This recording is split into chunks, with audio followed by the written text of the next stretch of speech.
Hello, Jack. Hey, how's it going? All good, all good. All systems go. How are you? How are you this morning in America? It's a bright morning in America. And how you doing? I'm good. I'm in the land of the Gulebøy. My Viking friends will understand exactly where I am. And it's cold and it's dark, but Zen is the light. Zen is the light that guides us to clarity. That sounds great. So, guys, we're gonna get started maybe in a few minutes as soon as the spaces fill up.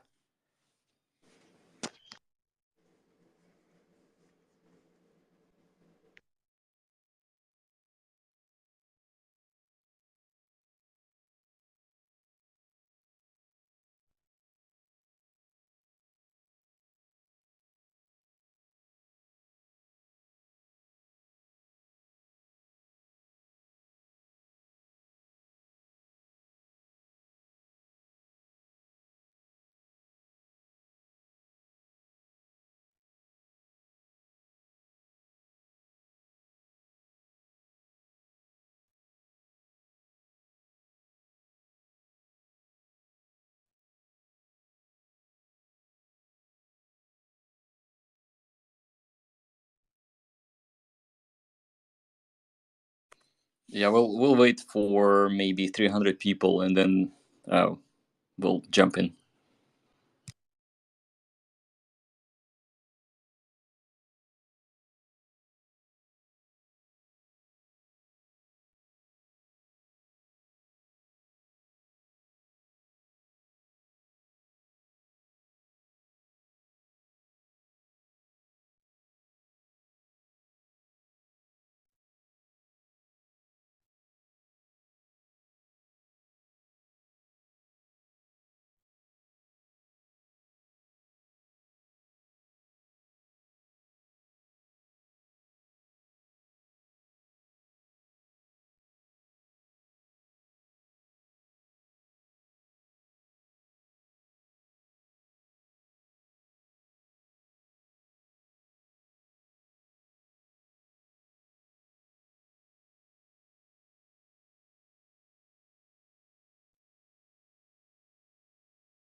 All right, I think we can get started.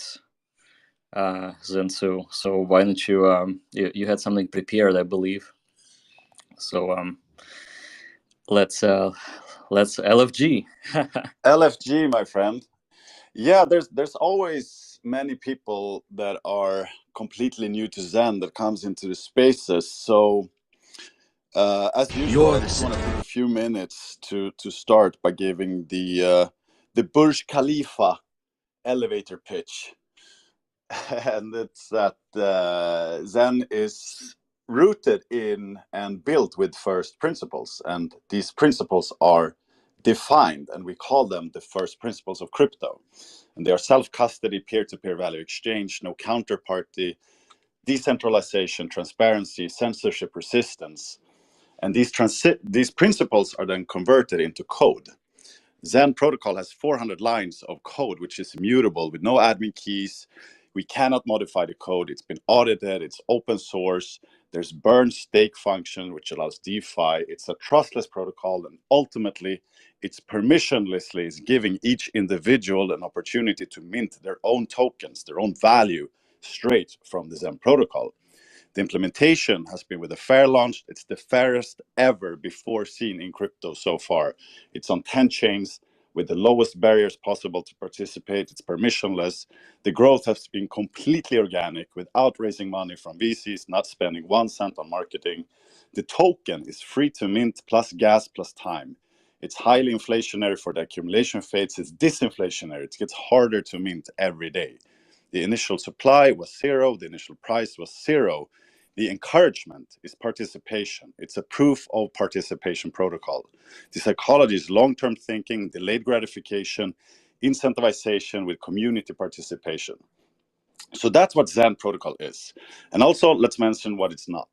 We didn't deploy Zen protocol on any centralized exchange. It did get deployed on centralized exchanges from day one, but we do encourage decentralized trading. There's no counterparty risk. There was no pre-mine. There was no team allocation, no founder allocation. There were no VCs to get in before you. There's no admin keys. In order for Zen to reach its fullest potential, all unnecessary uncertainties have been removed. Therefore, Zen is the most fair token distribution model ever. And this is just the facts. It's undeniable, it's unargumentable, and out of 22,000 coins, this has never been done before. And you should ask yourselves, how many protocols in the crypto today do you think live up to this? This means that if you're a participant in any of the other protocols, you have to be aware that they've made trade-offs of the first principles. It's perfectly fine to participate in them, but you have to be aware of what those trade-offs are. Now, in only 6 months since we launched, there's been over 343 million initiated mints. It's an absolutely staggering number. The estimate was that the supply would be 545 trillion Zen on Ethereum in 8 years. Roughly the same supply that Shiba has now, which is a 6.5 billion market cap protocol. However, this estimate has been significantly reduced. Why is it so? Due to the fact that Zen has a burn function native to the protocol, which allows DeFi to be built using Zen as currency to burn for participation. So you, as a user, have the option, if you so like, to convert the economic energy seen as cash that is still inflationary to something that is limited in supply and deflationary. And we call this the yin-yang relationship of interconnected but opposite forces, where you have a mint and burn harmony, which ultimately has the potential to be the base for a new financial system with full transparency and no centralized control whatsoever. And we have proven this with NFTs, which batch mints Zen and introduces rarity. We then go from abundance with a disinflationary, but currently inflationary peer-to-peer cash token Zen to rarity, to something that is provably scarce. And since then, the thriving ecosystem of hungry, bloodthirsty vampire Xenians have stepped up and started to build like mad, thus giving utility for Zen, and in that process started burning Zen like there would have been a sale on flamethrowers. With the participation of Xenians, 18 to 50% of the supply has already been burnt on almost all chains. And that's just the start, my friends. We now see the community of builders more and more and more building stuff every week, giving unprecedented amount of value to the Zen ecosystem. Zen is fulfilling its role as a building block. The Transylvania team deployed DB Zen on all 10 chains. It's a limited supply token that daily pays you yield in the native gas token. The DXN token is distributed for the next 62 years through daily burn of Zen auctions.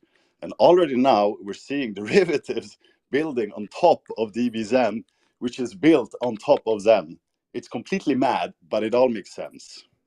We also have Phoenix coming out in a matter of weeks. It's a blockchain certificate of deposit. It's a way for you to earn trustless yield with your crypto while holding your private keys. Both of these protocols are 100% first principles. We also have ordinals inscribed within the first 500,000 inscription on the Bitcoin blockchain with Zenites, making the journey begin for the Zen ecosystem to reach out of the EVM world and explore interoperability for real with other chains. And guys, we have so much more coming. The ecosystem is on fire. The ecosystem is ZenFi. first principles decentralized finance. And last but not least, we have X1 coming out in 2024, the layer one of the Zen ecosystem, the chain that will not rule over them all, because it's not about winning over chains. It's about interoperating with as many of them as possible, infiltrating the world with the first principles. It's about adoption, guys. It's about building a ridiculously decentralized network where each human being is an important node having full control over their economic energy through self-custody. Bam! Zen, so that was ridiculously good. I love it. Zenfi all the way. I think you're absolutely right. The most interesting thing about building and launching token projects is that most of the tokens are launched, I would say, in spite of other tokens. So a lot of tokens compete for eyeballs and money and Ethereum against each other.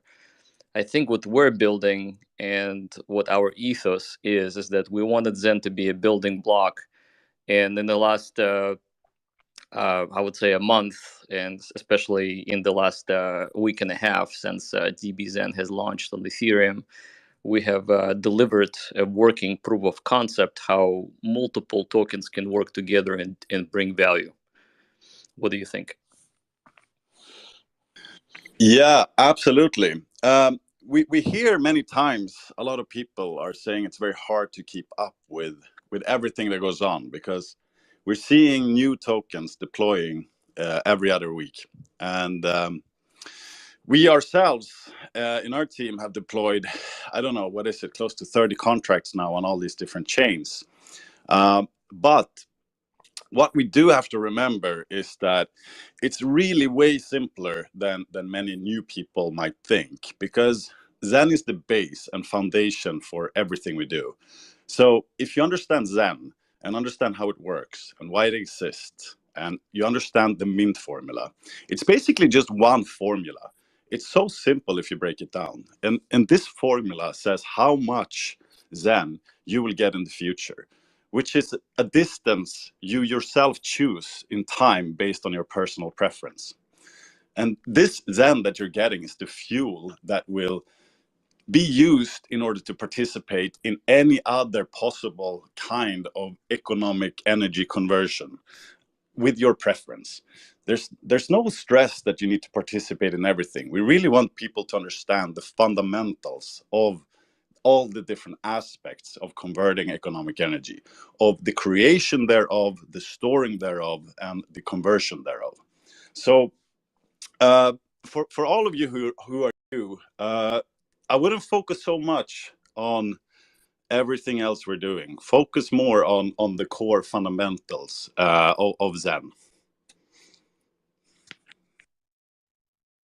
Yeah, certainly. I think one thing that a lot of people got taken by surprise is that Zen got real utility with DBZen, and you know how it is. Like, people ask, "Where's the utility of the token? Like, why is it always goes down, or is it infinite through minting?" We always thought that Zen would act as an onboarding mechanism for the masses. Now, DBZen, the XN token, brings trustless yield that people can get in Ethereum. So what's really amazing about that protocol is that because the yield is paid in Ethereum, you can claim it daily, and you don't have to sell your DXN to realize anything. It's makes it better for the price. It makes it basically, it's kind of like almost like, I would say, an anti-FOMO mechanism when you get yielded another coin or something like Ethereum, which is always useful as a gas token on the Ethereum network. In terms of, I think, price appreciation, we're now 400% of the bottom. So the bottom was 6 zeros and 7. CoinGecko posted an article linked to Zen as a growing appreciating coin or token, and also indicating that we're at 400% from the bottom to now. we are also at $20 million in trading volume, which is huge, by the way. $20 million. It's, I would say, The volume relatively has speaking, exploded. yeah. So it's big compared to how long we've been on the market. And obviously, I think people have finally see how, in practice, they can use Zen trustlessly with the proof of burn mechanism to create another token that is, we thought it's going to be capped at 5 million, but surprise, surprise, the first principles Zenlon token came out that actually burns DXN. And DXN is now deflationary. There is, I think, 12% of liquid supply burned for DXN. That's pretty incredible. Right. Is that what we see? 12%. That's exactly right. It's the most degenerate thing we've ever seen in Zen crypto. Yeah. So people burn Zen through an auction to get DXN that pays you trustless yield from all of the protocol fees, which is done fairly.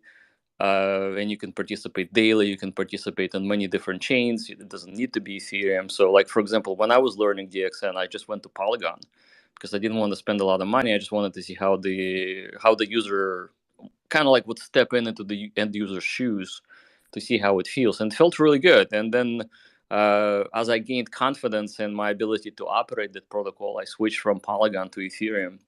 So it was very smart from DBZen team to launch on the alt chains first, and then finally deploy in Ethereum. Now, Xlon is or Zenlon Mars. It's kind of funny. I mean, there's so many funny things you can say about it. Like one of my favorites was that Xlon doesn't have tokenomics; it has Marsonomics. Because it's Zenlon Mars, or it's kind of like homage to Elon Musk, so to speak. So Xlon, Zenlon Mars is kind of like Elon Musk, right? So, and people are having fun with it. What's really interesting is that you burn your DXN, you give up your yield just to participate into in another growing community, which is the meme community, meme of first principles, which is like, who would have thought that meme of first principles would be hot? But apparently it is. And we can see, and this is something that I also tweeted, we can see the pie charts comparing Zenlon to Shiba. And it looks nothing like Shiba. Shiba has a giant allocation to whoever the Shiba creators are, where Zenlon pie chart is completely multicolored. So it's you can be a whale if you want. You just need to pay a giant, sum of money, so to speak, to to get it in. But otherwise, it looks like a great start to this new fun token. Absolutely. There's so much to comment on that, and maybe we should direct all the focus to DBZen on this first part. You mentioned there something funny, that it was a good experience. It was a good experience for you because you got DXN very early on. It was a very stressful situation for me because I chose the exact wrong strategy. I thought I was going to wait for the hype to dive over a little bit and then get a better deal, but it never went down. It never took off, and that says something about the fairness of the distribution of the token. Even us, who are a very central part of this ecosystem, have to participate in these launches just like everyone else. And DBZen is very interesting because the way to describe it, apart from the fact that you're converting something that's inflationary to something that's immediately more deflationary and that's limited in supply, is you could describe it in many different ways. You burn Zen for trustless daily yield in Ethereum or in the native gas token in whichever chain you're participating in with the DBZen protocol. You can describe it like a bond. You can describe it like it's an automated market maker that pays you yield to Zen burner while issuing this other DXN token. I've heard descriptions of sacrifice for freedom of community distribution. I've heard shared, that the DBZen is like a single site buy pool, and the protocol sort of sells it to you but doesn't take anything in return apart from the protocol fee, which is then shared and also paid to you together with the other stakers. And it has many similarities to Next, but it has its own function. There's a participation part, there's a distribution with an auction, and then there's a reflection part. So it has a cap supply of 5.01 million, which is distributed over 62 years with daily declining portions available for auctions in 24-hour auction cycles. So after 1 year, 62 years, it sounds like an infinite amount of time, but after 1 year, 50% of the supply is distributed. After 2 years, 75% of the supply is distributed. So it has a halving of 1 year if you compare that to Bitcoin's halving, which is 4 years. The price starts at zero, the supply starts at zero. I did make a stream, which I really enjoyed, with Razvan, the founder and the leader of the DBZen team. Who's actually straight in Transylvania, which is quite fun. And we have him here on stage as well. How you doing, Razvan? Hi, guys. Very nice to be here. Yeah, I really enjoyed our stream together, and I suggest everyone to go talk about it. To go look at it, to get an idea exactly how DBZen works in the Razvans of things. Razvan, again, do you want to share your thoughts in general over this launch? So you created this protocol and you deployed it with your team on 10 different chains. The way you deploy the protocol is very interesting, because you didn't start with ETH as we have. You started with all the other chains. You even deployed the contract on 6 different chains on 1 day. And then you sort of ended up with the deployment on Ethereum. But it's been quite exciting for you the last couple of months, and busy, I presume. Absolutely. So the reason we did this, actually, there are 2 reasons. One was a big statement on our side, meaning that as long as the XEN community opted to go on smaller chains, they need to be observed. So we all know that Ethereum is the best place to be in, but if they already opted to go on Polygon or Avalanche or Phantom, then they should be observed. This was the first reason, the statement. And the second was the fact that on all the other chains, the risk of losing a lot of money was very, very little.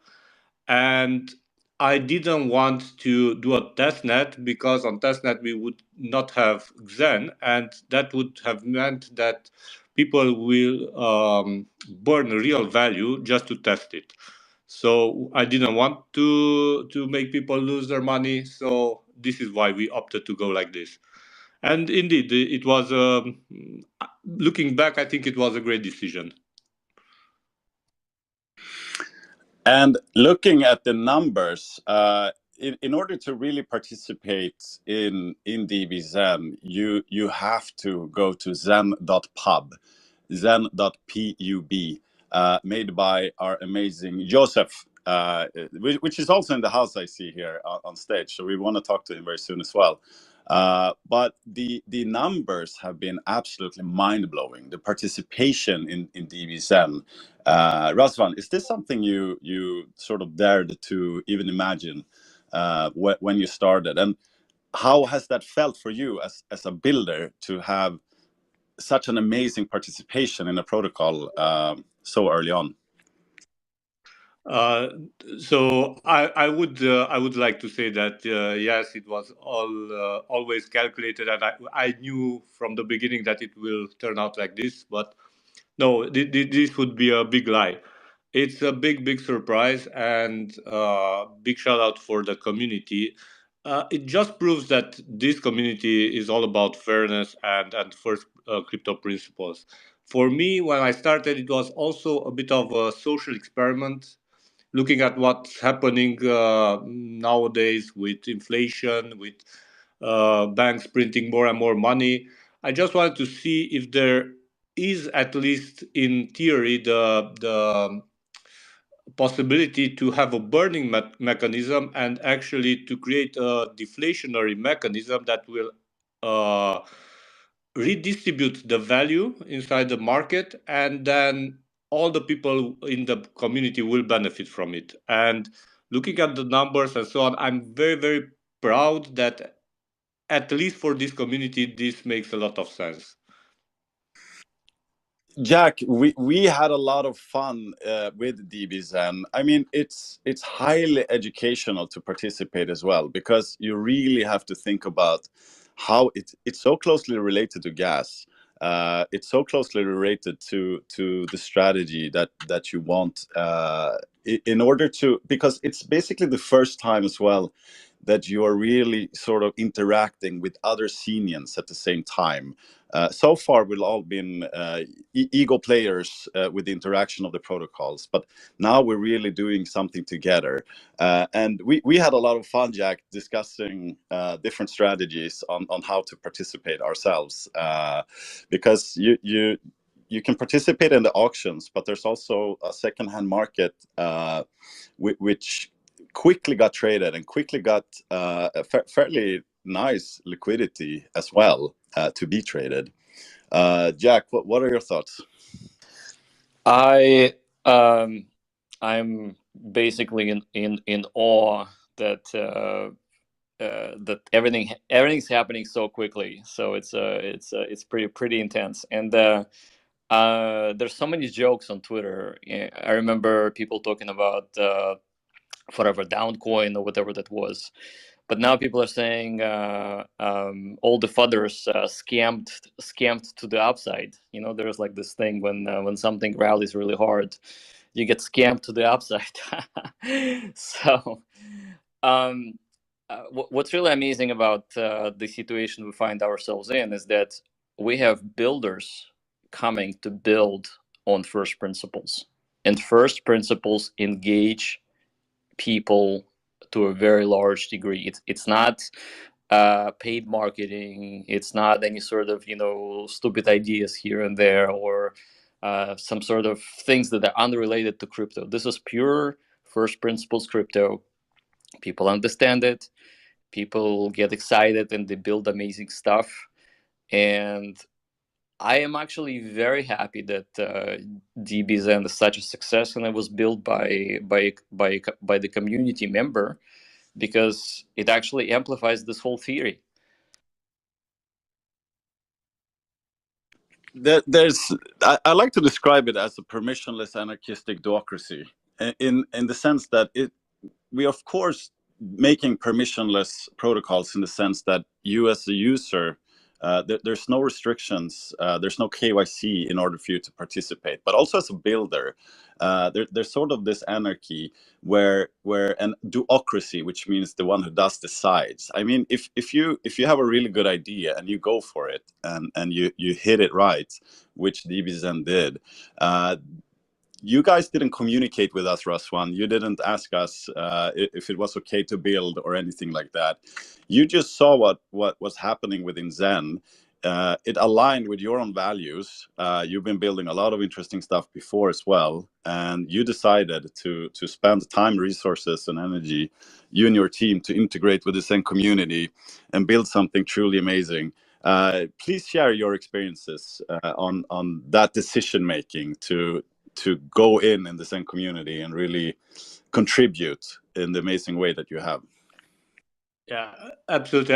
Again, I want to make a statement because I was asked a couple of times how much money did we receive from Jack or from Zen to do it, or how did we end up working for Zen. And it we never met. So we've met, I think, Axel Zensu like 2 or 3 weeks ago, and with Jack only a couple of weeks ago also. We have been working on this project for more than 1.5 years now. It was part of another project called D-Box with a 0x, which was meant to create the first decentralized SMTP-like protocol that would allow builders to create communication tools for Web3. Now, if we look at the D-Box, the distribution mechanism or the rewards mechanism was quite similar with what we have in DBXen. In DBXen, what we did, once we found out about Xen, and how we found out about Xen was monitoring the ultrasound money and seeing that there's this project that burns a lot of ETH. So we just entered to see what is this project all about. We were a bit cynic because we thought it's a crap. It's some kind of a I don't know. It should have been a crap looking at the numbers. However, when we read the light paper, I remember sitting with one of my colleagues, with Alex, and he was like completely surprised that someone that we never knew about was thinking in the same principles like we were. So we started minting Xen. This was the first step that we did, and then we observed the community. We got to learn more about the technology behind. We looked at the smart contract, and at some point, I think it was kind of a dream. I remember that I was thinking, okay, instead of sending emails to get rewarded, what if you burn Xen? And then it took us a couple of weeks to think about the game theory, and actually the batches was a very, very good outcome of the thinking process, and we just created it. At the beginning, I remember that some of the community members were telling me, okay, do you want to burn all Xen and take the place of Jack? And I said, no. The idea is to come and help the community. It will be a yin and yang game that probably will benefit both worlds, both Xen and DBXen. And in the end, the both worlds will come together. And I'm very happy to be here today, as this proves that the both worlds came together. And now we will have a third world that will come and join us, which is Xenlon. Yeah, absolutely.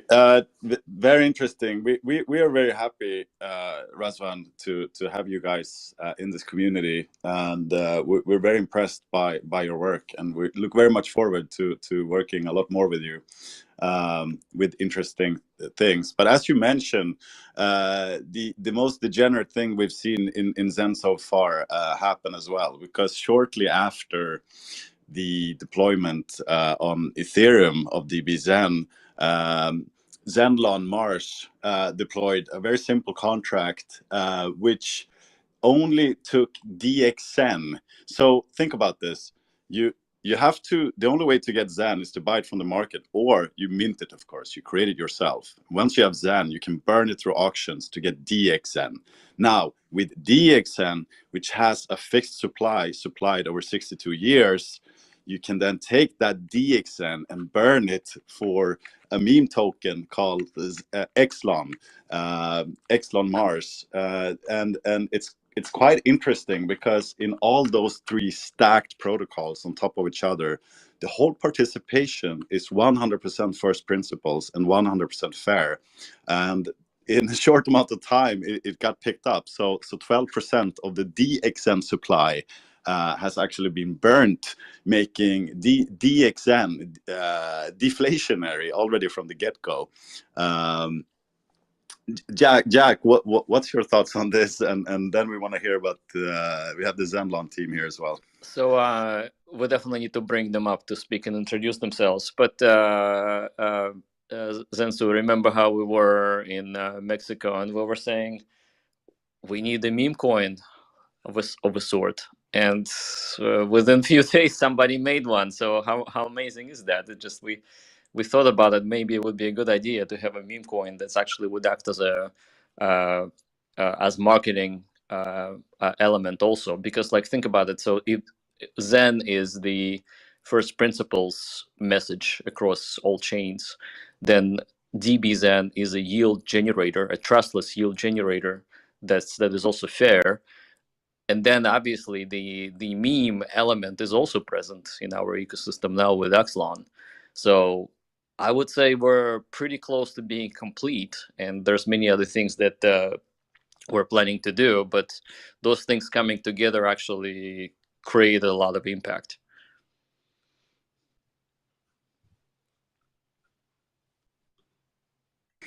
Yeah, for sure. It's just staggering the speed at which things are happening now. But again, it all makes sense if you know the lens which to view all of this building that takes place. And if you have that proper structure, I mean, we spent months really just talking about Zen and talking about the why and what and how it works, and built up this insanely strong community, which are very educated about the core fundamentals of what we are doing, why we're doing it, and how it all works.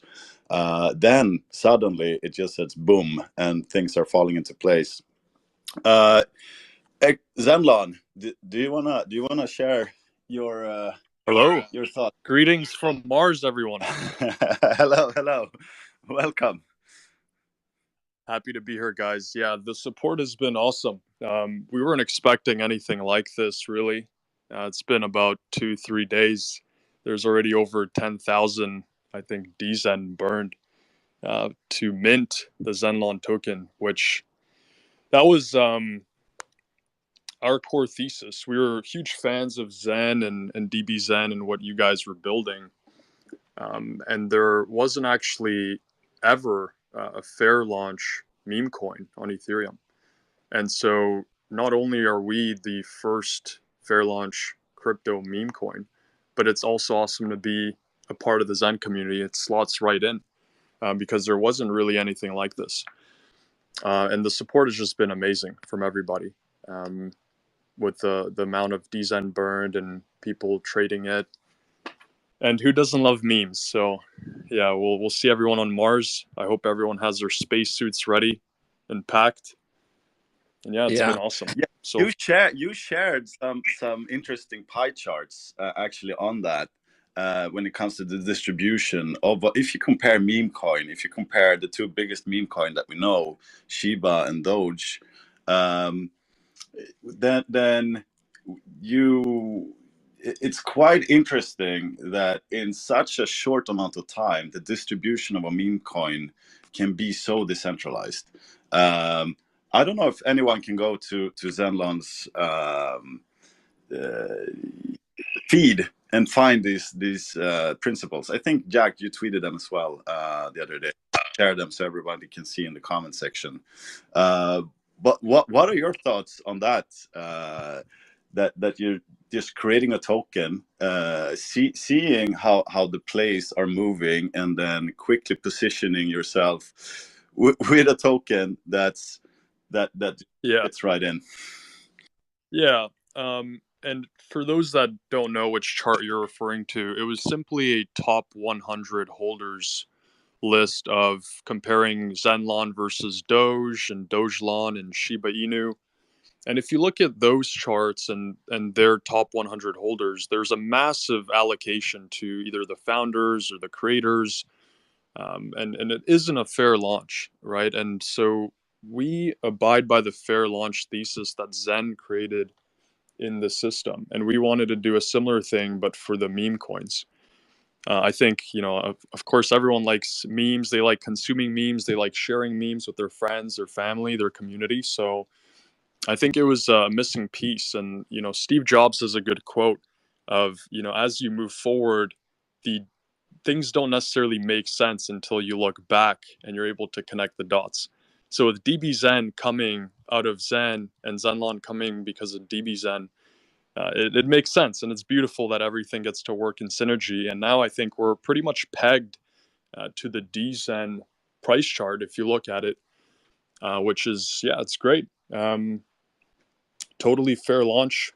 There's no founder allocation, nothing like this. Launched exactly like a DBZen or Zen, following the same thesis. So I think it's the way crypto should have been. And you see all of these unfair launches and all these projects and their founders getting rich. But I didn't even own any Zenlon until the other day, and it's since yesterday, right? And that's the beauty of fair crypto. Yeah, I bought some Zenlon myself, and the beautiful thing about this is that I can talk about my buy orders and not and do it shamelessly because I am not pumping my bag. I don't have a pre-allocation. Nobody has a pre-allocation. So why can't I say what I'm buying? I'd like to say what I'm buying and where my mind is. Looking at the numbers, almost 11,000 DXN has been burned. That's very, very close to $500,000 of DXN, which is 3 days. Yeah. It's pretty amazing. Now, we do know from the history that meme coins are the best performing crypto assets, actually. When it comes to the bull market cycles, meme coins are absolutely incredible, the way that they move.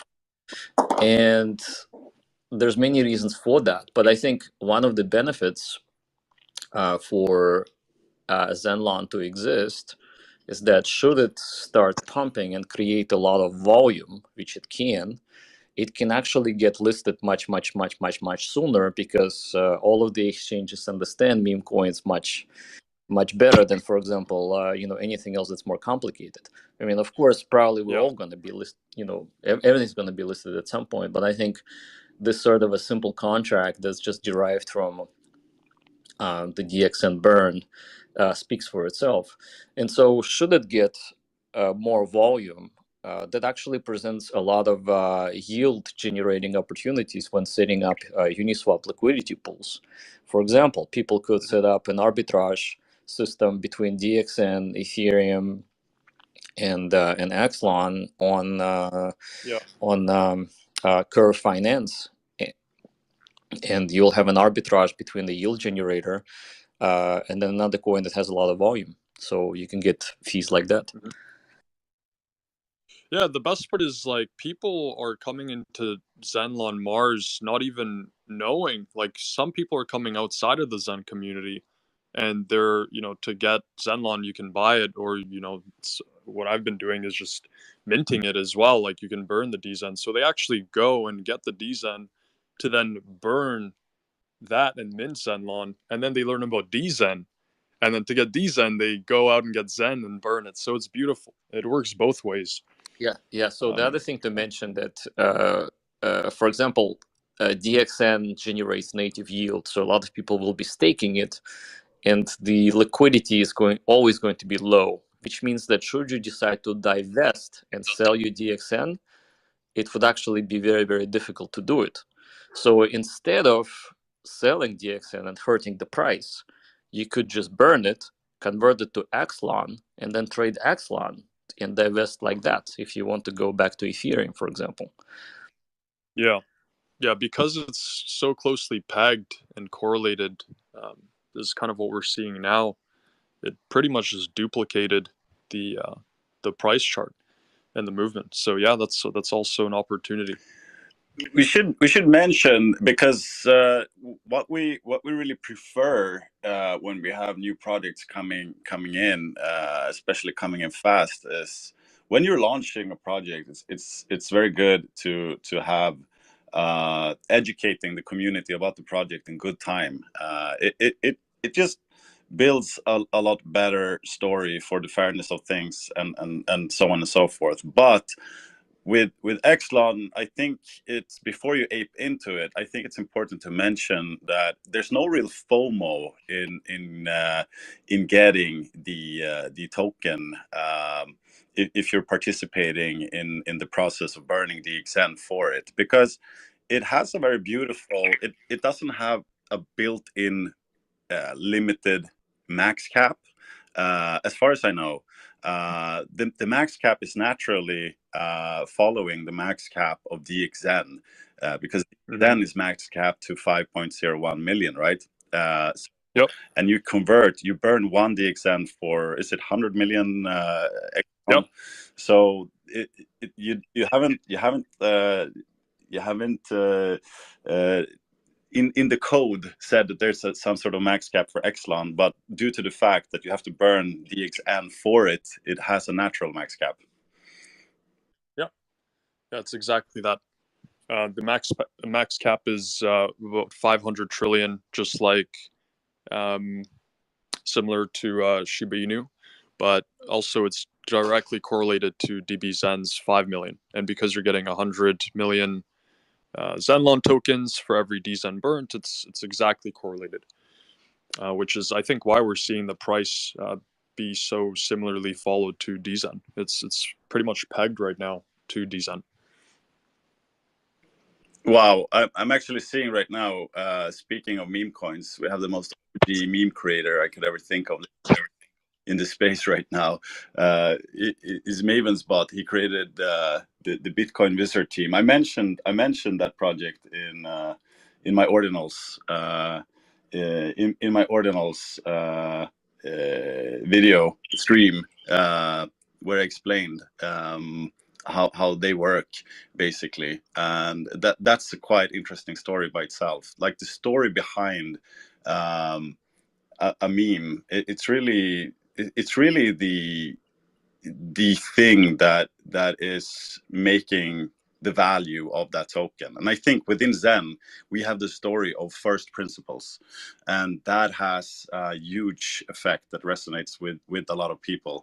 Yeah, I don't know, maybe Spot, if you're hearing this, you're very welcome up to stage to say a few words. We're going to talk about Zen Nights later, which is our own ordinals project, which we've inscribed, and you are of course an OG and an expert in this area, so it would be really cool to have a few words from you. Now, we have to talk with Joseph as well. Joseph, you made Zen.pub, and that's an absolutely kick-ass dashboard in order to follow all the different metrics from both the Zen ecosystem, but you were very quick to implement the DBZen ecosystem metrics as well. And we've been using your site a lot, as every other participant in the DBZen, to follow the stats. Tell us, Joseph, about your experience with DBZen. Yeah, well, thanks for introducing me, Zensu, and really nice to speak to all of you. So yeah, I'm the guy behind the ZenPub website. That's where I do the stats for the Zen ecosystem on all of the 10 chains where we are deployed on, as well as on the testnet. And I believe there is also post-chain test, and the XEN DevNet, I believe, as well. So I cover Zen smart contracts as well as its application, such as various stats I do for Zen NFTs, for all of their flavors, but now also for DBZen. And the plan is to also cover some additional protocols. So perhaps Zenlon will follow. And then I'm already talking to Joe Blau about his own protocol. So, just maybe a little bit of background. So I wanted to cover maybe just in a second the main reason why I got into this, because I'm doing this in a spare time, and it's sometimes it's a lot of work, but it's very exciting. So thanks, Jack, for creating this amazing protocol. But for me, it started in October when I was reading the Zen Light paper, and honestly, I immediately liked what Jack and Zensu created. So I was reading it, and I still remember, how I felt, that I'm finally reading something about the protocol that adopts all of these first principles of crypto. And at that point, so that's a couple of months back, I started to kind of like imagine the future that is, as it was mentioned here a couple of times, transparent, immutable, trustless, something that is self-custodial.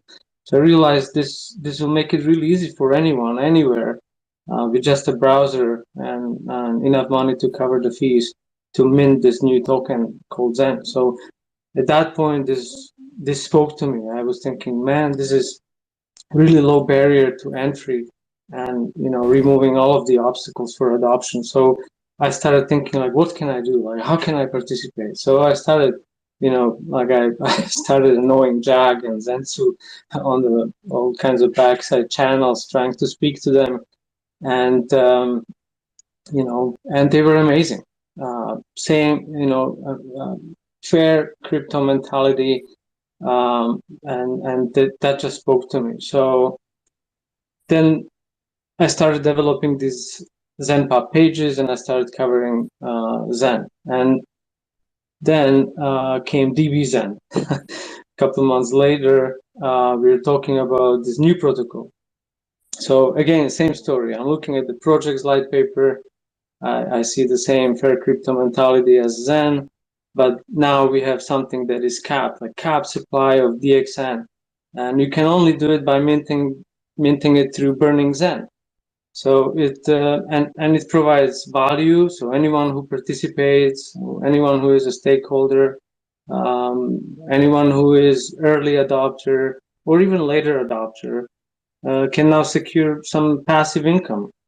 So you're not only getting the native coin, but you're also getting the DXN token, and it's fairly distributed, and it's contributing to Zen's deflation. So I immediately started thinking, okay, now I gotta speak to another team. So I started, I pinged Raz and Alex, and I spoke to a couple of other DXN, the DBZen team members, and that honestly convinced me completely at that point, because the team was really humble, down to earth, just really nice and okay people, and very much the same kind of passion for doing things the right way as Jack. So meaning it's the same fair lunch, same kind of a fair distribution, equitable tokenomics, and so all of that convinced me, okay, I gotta put DBZen on zen.pub. So I took a week's time and started developing stats pages for DBZen. So when DBZen launches, it's not a black box, but people can actually come and see it. And honestly, now with we are out for over a month on some of this chain and 2 weeks on Ethereum, and I'm looking at these numbers and the adoption rate, and more and more I'm starting to see something completely new emerging, like DBZen. And I spoke to Jack about this earlier today.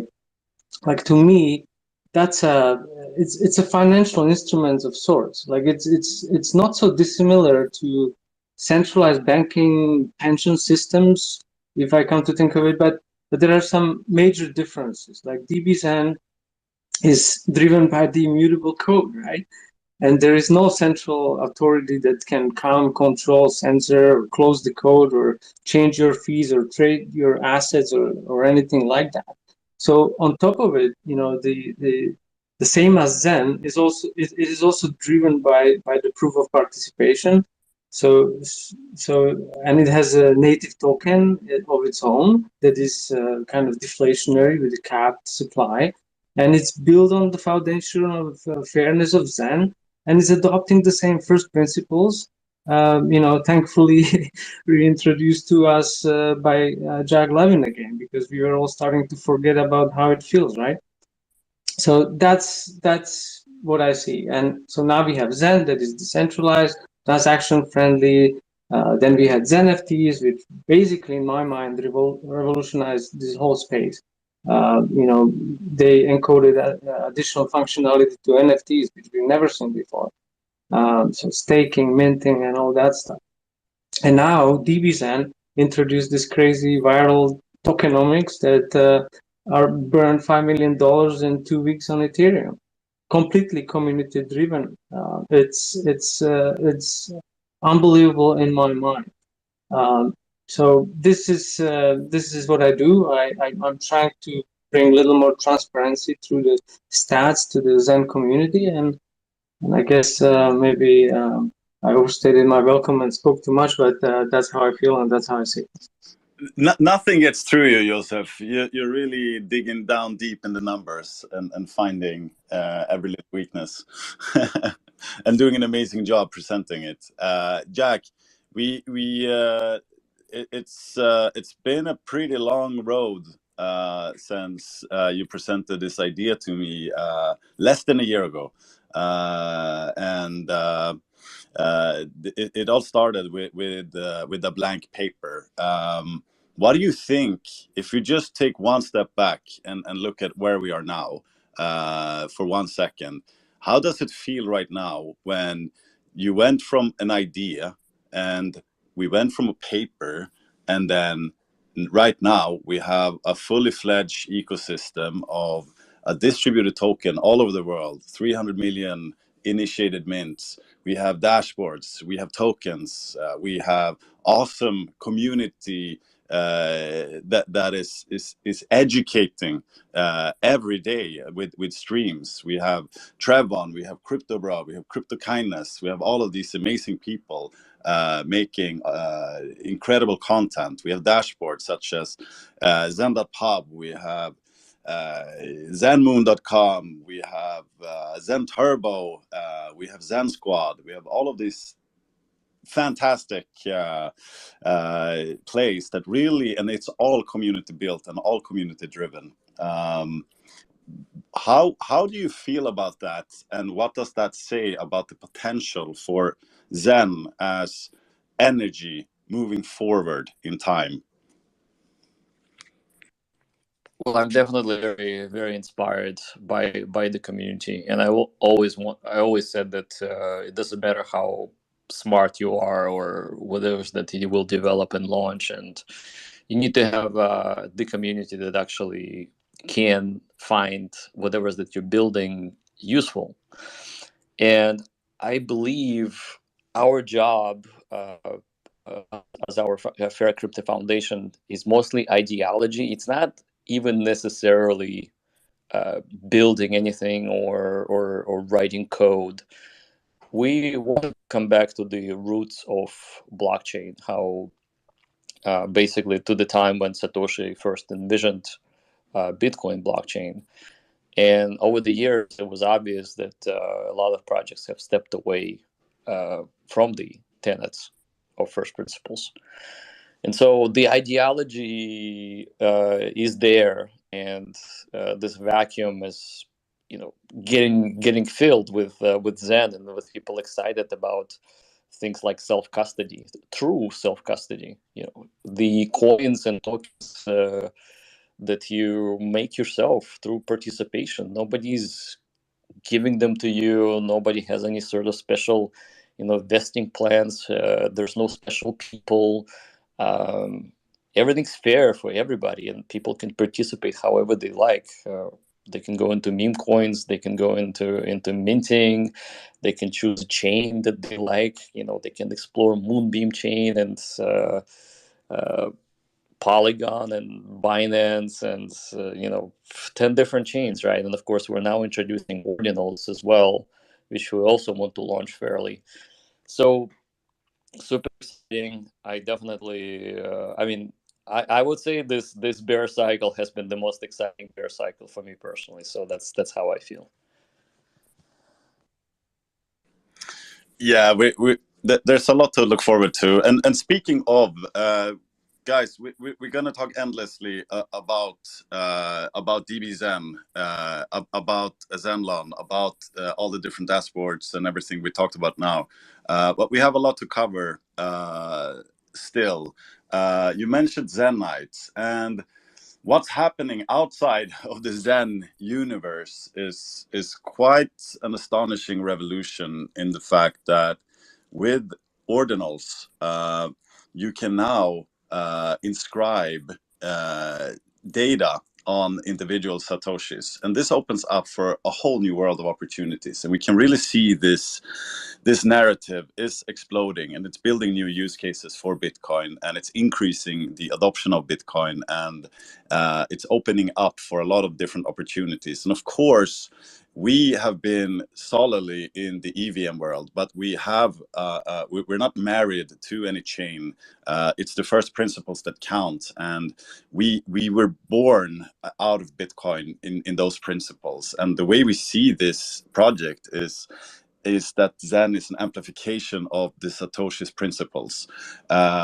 So what we want to do is make it simple for Xenians to take a first step into the Bitcoin world. And many people, many of you, have no idea how UTXOs work and how fundamentally different Bitcoin really is. And it's very important to know this.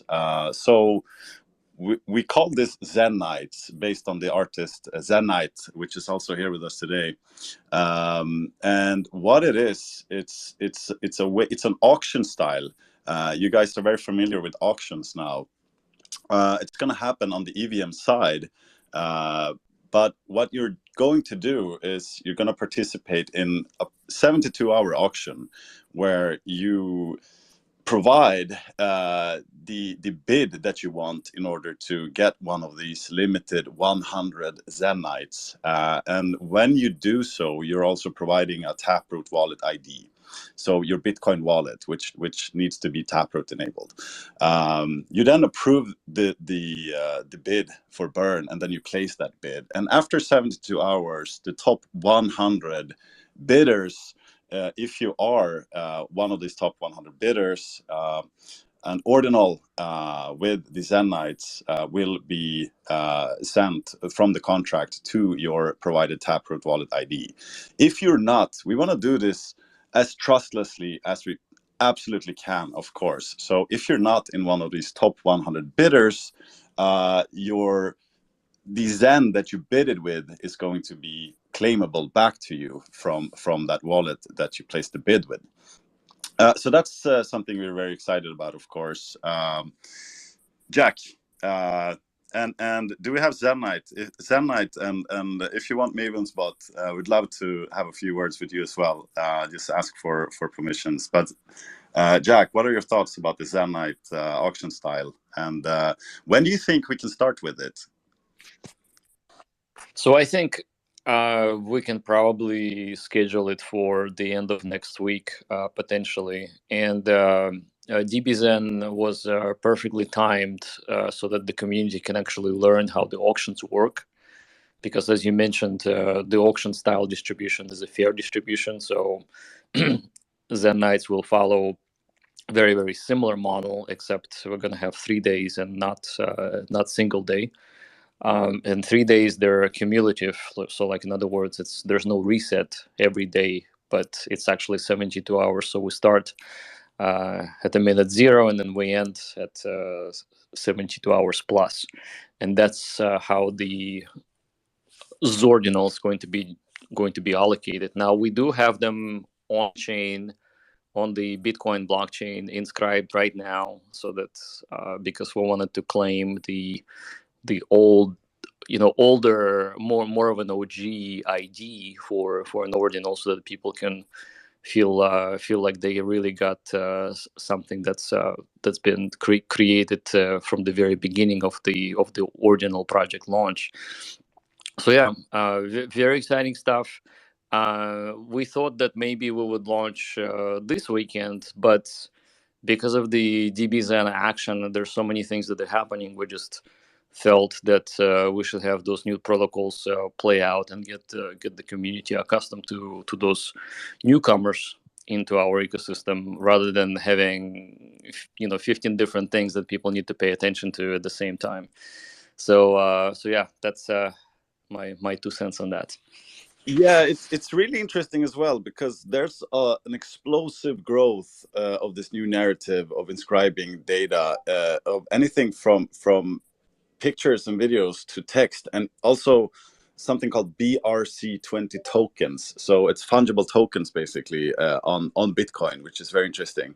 Now, the interesting thing is that we're closing in. I don't know if we might pass even today, over 1 million inscriptions on the Bitcoin blockchain. So what we have done is already inscribed these, and they are, correct me if I'm wrong, Jack, but they're within the first 0.5 million inscriptions on the Bitcoin blockchain. So it's really interesting due to the fact that if you believe in that narrative, you're also getting part of that history that's we are living in right now from a Bitcoin perspective. And we have Zenite. Jack, I don't know if you want to comment more on that, but Zenite, hello. Hi. Yeah, let's bring him in. Hey, Zensu, what's going on? How y'all doing? Awesome. Good to have you here. Are you excited? Yes, I'm very excited. I mean, with Zen, in general, it's the most excited I've ever been personally in crypto. Like all the possibilities and the game theory. I mean, it's mind blowing. I think about it all day. I just want to say that with regards to Zen Nights, I'm super honored to have been able to make them. Like I'm super thankful to have been given the opportunity. It's something that will be with me for probably my entire life. And Jack, thank you for reaching out to me for that. And yeah, I hope that everyone likes them and finds them special. I put as much work as I humanly possibly could into them over 10 days, and I hope they reflect that. Awesome to hear, my friend. Yeah, we are very excited to do this project with you and to deliver these Zen Nights. I want one myself, but I learned from the DB Zen auctions that we have to participate like everyone else, and it's quite annoying because it's very hard to It's get competitive. in. There's only going to be 100 of them as well. So yeah, it's probably gonna be a lot of refunds. It is very annoying. I mean, would have been so much simpler if you just like minted a bunch of them for yourself and then sell like 5% to the community. I mean, that would be like the crypto we lived in until Zen, I would say, right? So now we have to suffer like everyone else. Yeah, and everyone who doesn't win is gonna make the people who do win end up paying, you know, because all the people who don't win, they get their money back. So they're like, oh, if I'm not gonna win, I'm gonna make you pay. yeah, that's exactly right. We wanted to do it in a trustless fashion. I mean, we have pre-inscribed them, so we sort of pre-mined them to be perfectly honest. But we did so because we wanted to get low inscription numbers, because we think that would add more value. But the auction style, which is very fun, it's very simple. And you can read about it on Zen.network on the Zen Nights tab. There's an FAQ we put up there with a lot of questions and answers. It might change as always, but it sort of gives you a rough idea how it works.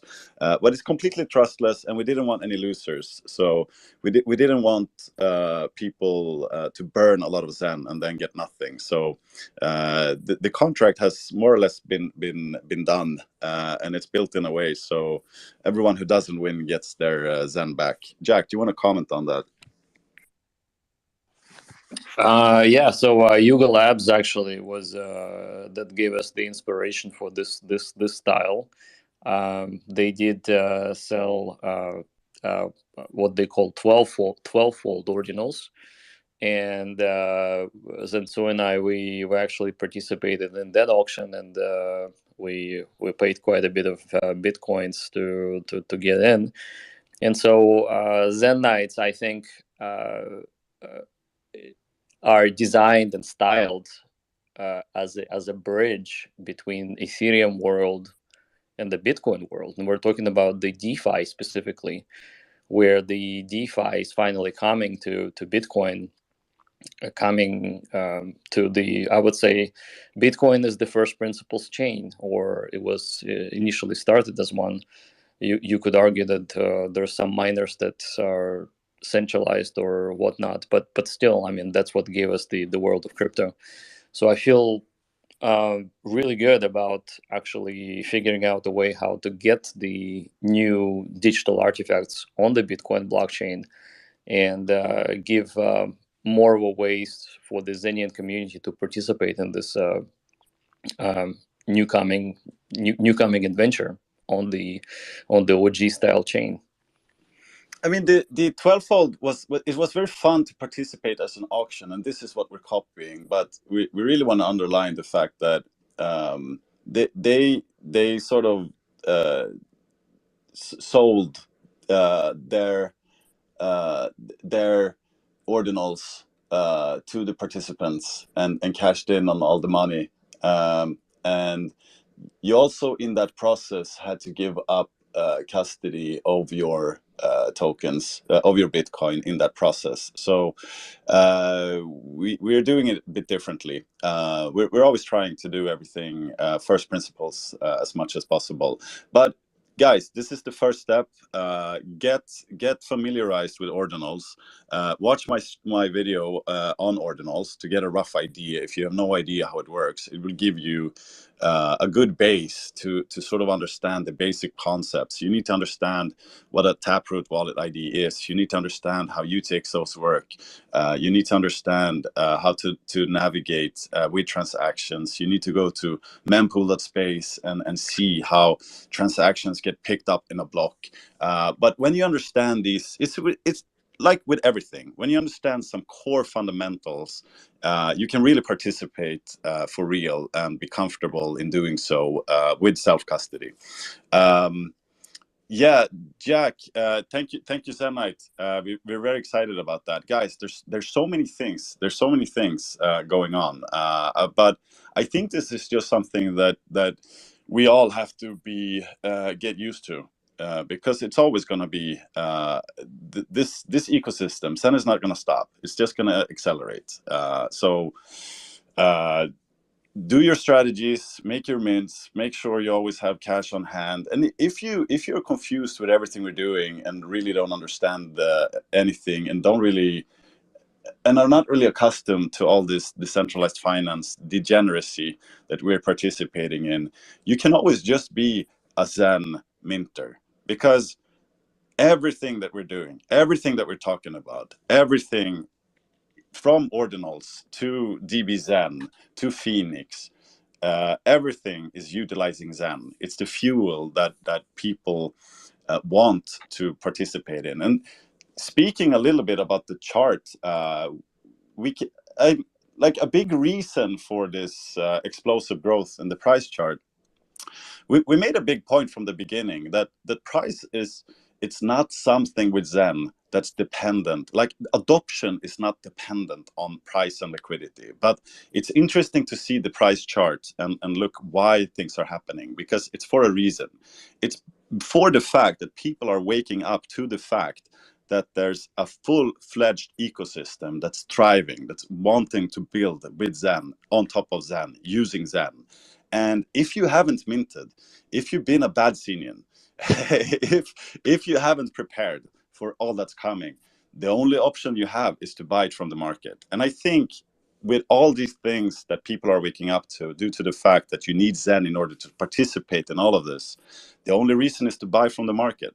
And I think that's a huge reason why the price has increased. What's your thoughts on that, Jack? Yeah, I think from the very beginning, we said mint, don't buy, because we knew that we're in a hyperinflationary phase. I actually got a lot of crap for saying, why are you telling people not to buy Zen? You're a founder. You're supposed to pump your coin. So that was an interesting setup to tell people, don't buy it. You can just mint it and you can get it for free. So, but it's also good to know that people who bought in March are now in profit.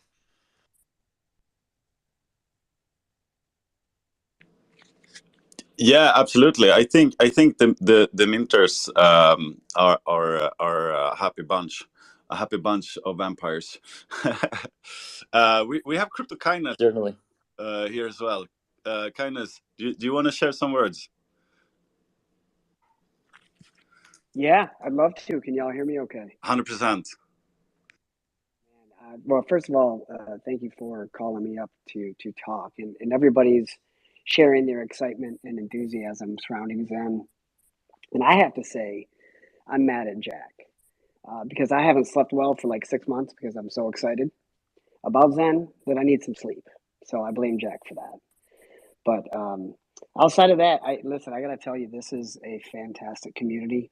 What you're building is incredibly exciting. I've had a couple aha moments in the last few weeks. Yesterday, I had the pleasure of doing a stream with CryptoBra, who I know is also listening. And he shared a couple of forward-thinking visions, if you will, surrounding Zen and where the possibilities lie for adoption and how developers can use Zen as a way to draw a community to their projects. And just the overall scope and reach of that thought process alone has had my mind spinning for the last 24 hours. So I think the future is really bright here. And the thing that I really like the most about it is the people that are involved and the people that it attracts. It's very much a, it's a Zen community, thought process, open-minded, welcoming, and wishing the best for everybody. And the fair launch, I actually had a thought this morning surrounding the Zenlon meme coin. The one thing that I think is really cool, and I'd love to hear your thoughts on Zen Sewer, Jack. The Zen community, I think the way it's been designed with the expectation at this point of fair launch, no founders tokens, things of this nature, and seeing the launch of the Zenlon meme coin, that the community now is going to be very protective, so much so that I see an ecosystem where scams are going to be hard to come into, because all of the community is expecting now a fair launch from any tokens that are going to be wanted incorporating Zen. And if they don't see that, we have hundreds of thousands of eyes on the projects that are incorporating Zen that will be like an early alert system.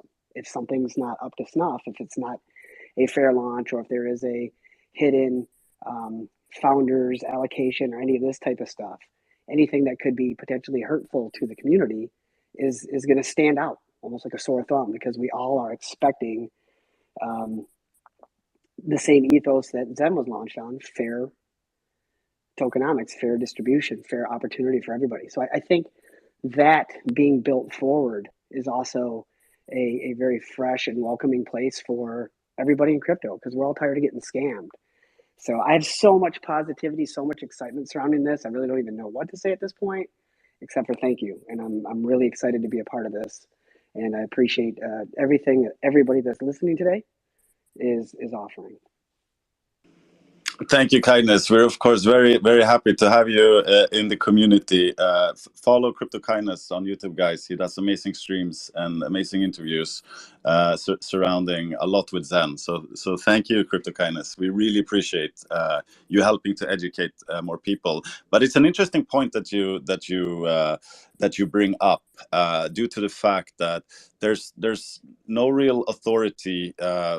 We minimize the authority that we ourselves have as much as possible, and the fact that we put a lot of emphasis on education. So you're absolutely right to the fact that for a protocol to really succeed in the Zen ecosystem, it has to fulfill the first principles as much as possible, for the maximum amount of success. So it's a very interesting dynamic, and to have that in the roots is very interesting. We have Gary Woods, aka Funding Jim, in the house. Welcome so much, Gary. How you doing? Hey guys, it's great to be here. Can everyone hear me all right? 100%. It's great. Thanks. Thanks to Jack sending the invitation. I was finishing a stream, so I didn't catch the first 40 minutes or so. But I am glad to be here. And basically, I do have other commitments I need to go to. I just want to be here for a moment. I appreciate everything that Jack and the community are doing, constructing new ideas, referencing code, this wild game of cryptocurrency, speculation, all the things that we play in as founders or venture capitalists, whether it's because you've got $50 or you don't have money and you've got an idea, or you've got massive capital. These are all interesting speculations. So for one, I do appreciate a lot that Jack has represented in his positioning. He was kind enough to visit Las Vegas on an invitation. I learned quite a bit in the time of him helping me co-host different shows and things like that in the past. I think that, there's a cult of personality that people are drawn to, anywhere. It can be in politics, it can be in religion, it can be in, technology or whatever it is. So if you think of a figurehead that you look to in social media, especially, it's difficult to parse out what is real and what is not. And I think that Jack's intentions are genuine. I think that his ethos of how to create something in technology, how to be a founder, how to face headwinds of resistance and education of populations that look at a new idea, I think that that's a very difficult road for most to pass. And Jack does it very well. There's no reason for a lot of people that do create new things, especially when they're serial successful, to continue that struggle, right? To bring new ideas to market. And I think, and again, I just wanted to give congratulations to Jack and what he's doing. I think that he, along with Richard, I know that there's controversy between Richard and Jack communities, but I think that you both share the type of personality that says, here's what I find in the marketplace. Here's what has worked in the past. Here's the reference of how I'm doing my analysis of what might work in the future or have a good product market fit. So I think that both of these iconic leaders do very well to say their thinking and be very upfront about how they come to their conclusions of what's next, game theories and things like that, and community building. So I didn't have a lot of time today, but I definitely wanted to be on stage and have the opportunity to say that directly to Jack and also to the community.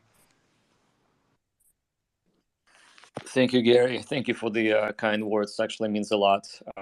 Yeah, I think we're all in this together, and we're stronger together. So we should do away with the maximalism and closed loop tokens that only find success within themselves. And what's happening in the world is so much greater than all of us. So we really need to be working as a team. I think that is the future, and is where the success is. Thanks again, guys. I do have to jump off, but I do see Joe Paris is in the room. If he ever jumps up, that'd be interesting too. He's a common friend. So I hope to see you guys in real time very soon. I go to Puerto Rico in a few days. I'm in South America right now. But then after that, I go to Florida for Garrett Cardone and Grant Cardone's birthday event. And then right after that, I go to Patrick Bet-David's compound, Valuetainment. So I hope to catch up with you before all those events, because I do want to be a bridge between communities, understanding what is going on in this wild cryptocurrency speculation realm, and be a good advocate for things I think have good intention. So again, thanks for letting me speak for a little bit, and I got to go. Thank you very much, Gary. Really appreciate you coming by, and thank you for those kind words. We really appreciate your attitude towards building a better systems for everybody. So thank you very much. Welcome back anytime. We have Simple Waters in the house as well. Simple Waters, I'm gonna let you up. For those of you who don't know Simple Waters, you're hosting Zen Weekend Review on Sundays, correct me if I'm wrong, where you have the hard task of trying to stay up to date with everything that goes on and sort of summarize everything that we're doing in the ecosystem. How you doing, Simple Waters?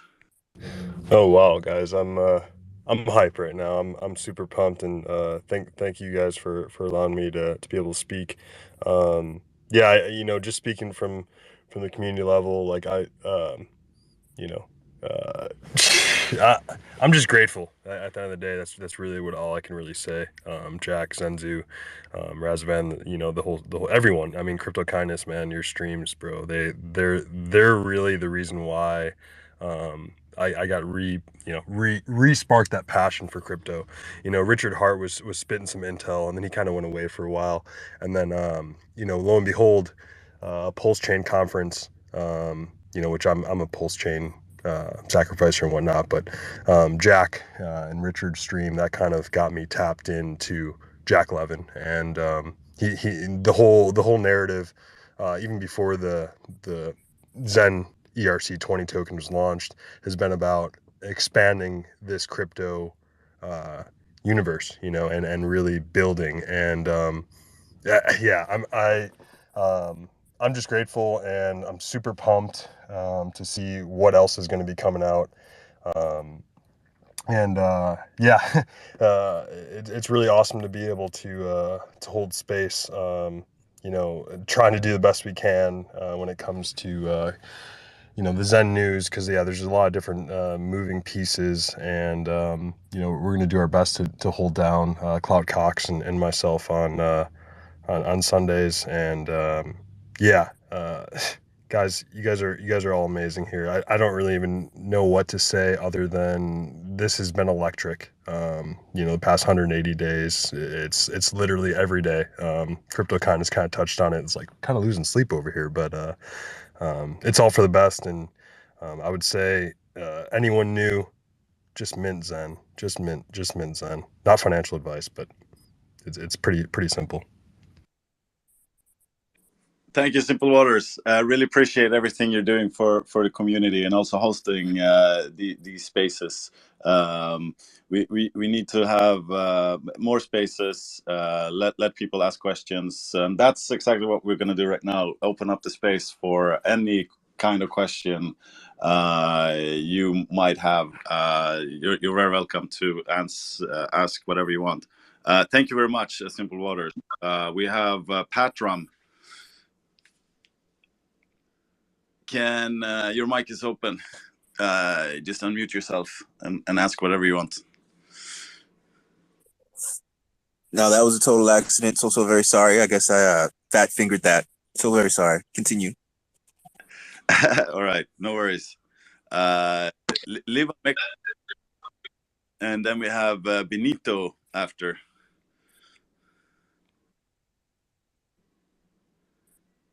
Live and Echo, you can just unmute yourself.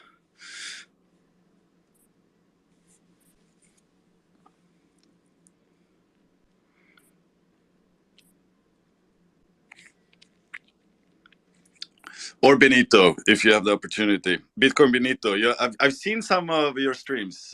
You're also covering Zen and do awesome content. Hey, yeah, thank you. Thanks, Zenzu, and hey, Jack, how's it going?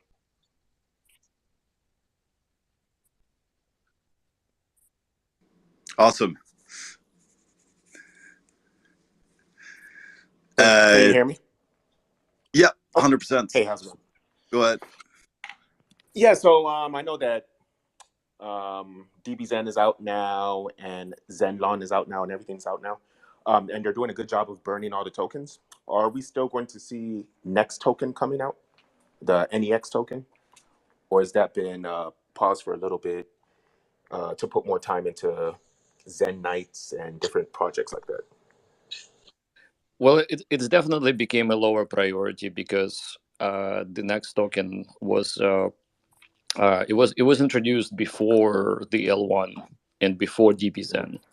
So now that L1 testnet devnet is live, we really need to concentrate on bringing it to the market by 2024. DBZen is producing yield, trustless yield, so it's kind of like taking the all. I wouldn't say it's taking the power from Next, but it's definitely is live, and that's good. So I think for the community and for the best outcome, we are really focusing on the educating community how they can use the protocols that run today, and focusing on the immediate immediate protocols that are coming up, like Zordinals, Zen Knights, as well as the XN distribution for X1 and things like that. Yeah, that's true. Speaking of which, why, I guess this is more of a general question, why is it so much more difficult to do a layer 1 than it is to, I guess, create other tokens on top of Zen?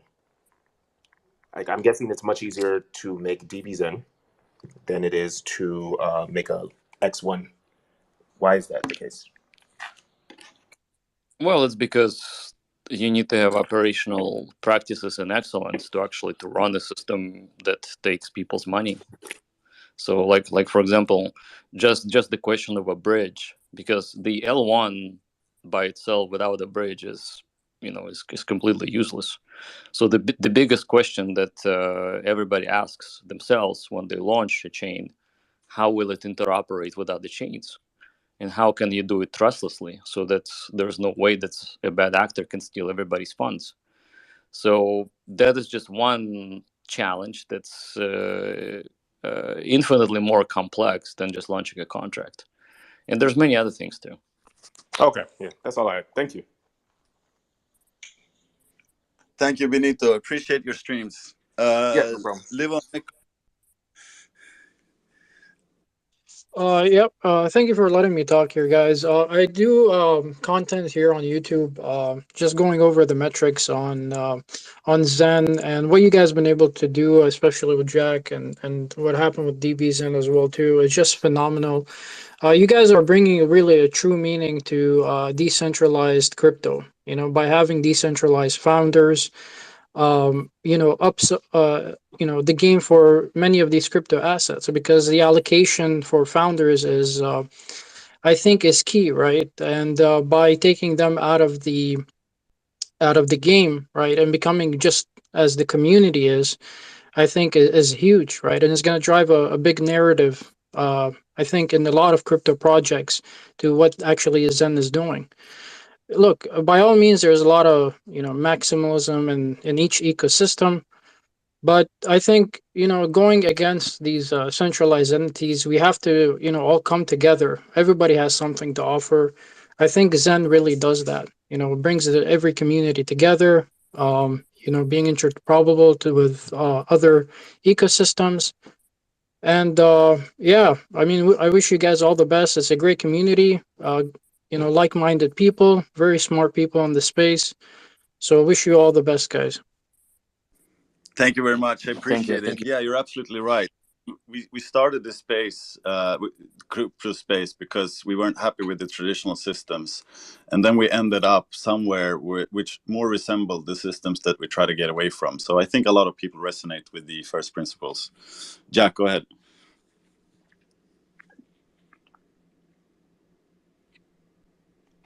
Oh, maybe did you want to say something there? No, I'm having a little bit of a Wi-Fi problem, so I'm switching access points. All right. Thanks for holding on. I know your voice is is not 100% today. I need more blood. All positive. That will help. To begin. Snow, do you have a question? Yeah, hi guys. I represent a big community from India, which are a big fan of Zen token. Congratulations on that. And we just have a question. We would want to know when can we expect Zen to be launched on big exchanges? So we do not pay big exchanges for promotion, and it's entirely their decision as far as the launch. So I can't really give you a timeline or any indication if it will happen or when it will happen. I think it should happen, but it's up to us to make it happen by participating in the community, bringing people in. They wouldn't be able to ignore us when we're 10 million people, 20 million people, 100 million people. So they'll be asking us if we can be included. But in the meantime, we are focusing on DeFi, not CeFi. So DeFi is the way. Definitely in the beginning, it's the most important thing. Eventually, I mean, I know you guys want to probably trade on Binance and all that stuff, and that's good. And eventually, they'll make a choice and add the projects there. So it's going to happen, but we're not going to prompt them to do it because that's not how we do things. Thanks for that. We also have to remember that if you're just realizing like the sort of the standard procedure of the majority of the projects being built is that you're spending huge amount of time with a pitch deck, raising funds from VCs, and then spending months and months and even years to build some sort of protocol. And then you're launching that. And with the VC funding, you're then using a lot of that funding for marketing or for getting listed on exchanges, which takes huge amount of capital from projects to get listed. Only in order to get traction, in order to get the token traded, etc. So that model is very outdated and it's very inefficient and it hinders a lot of development. Like everything we've done with Zen is something that if you're a builder and if you want to build something with Zen or without Zen, I really think there's a lot of ways we have done stuff that's proven to be very efficient without any treasury whatsoever. So centralized exchanges, they do fill sort of a function in a way for some stuff still. We are trying to change that, of course. We're not big fans of giving up custody to exchanges, and if you use them, make sure you just use them for the trade and then take them off. But there's nothing that we're not talking to any exchanges whatsoever. If they list us, they list us. It's not something we can do. It's not something we put emphasis on stopping or anything like that as well. They did list us like on day one, but that was just from their own making. We have a celebrity in the house. We have a celebrity, guys. Crypto Bro, how you doing? How you doing, my friend?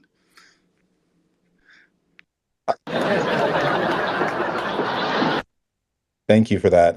I don't want to be a celebrity, but shout outs, bro. What's up, guys? What's up, Zenians? Shout out Zensu and Mr. Jack Levin and Roz. Thanks for making DB Zen, dog. Fucking love it. And Yosef for making Zenpub. Fucking love it. But I have a question that is in the topic I have not heard you guys talk about yet.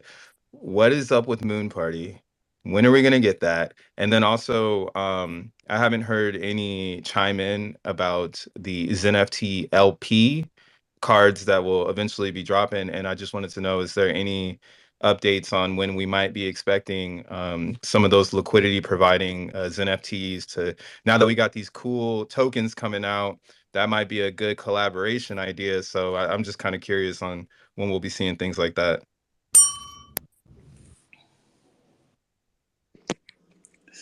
Yeah, so I'll sort of mention a few things around that when it comes to X1.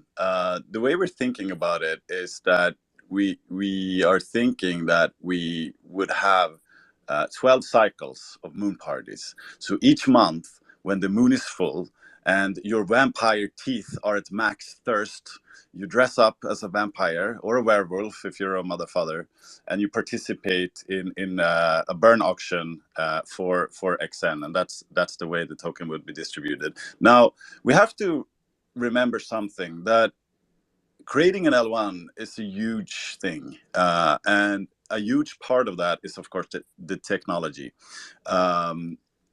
And another huge part of that is the tokenomics, which is super important because it really plays a role in the way the participation and the function and the decentralization will occur and how the economic energy will flow in an L1. So every week we're coming up with new ideas that might change the whole layout, and we don't want to rush the decision on something that can be changed later on. And we do have to realize that a lot of people, we do realize that a lot of people want to optimize their strategy. We're fully aware of that when it comes to X1, because in order to participate in these moon parties, the idea is that you burn Zen through auctions on that 24-hour moon cycle. And we've also played with the idea to implement burning of ZenFTs, which is interesting because then you're not burning Zen, then you're burning future Zen. And that's, of course, very interesting. But I think it will take a little bit more time before we are very comfortable with the final idea of how that would happen. Jack, please chime in with your thoughts here.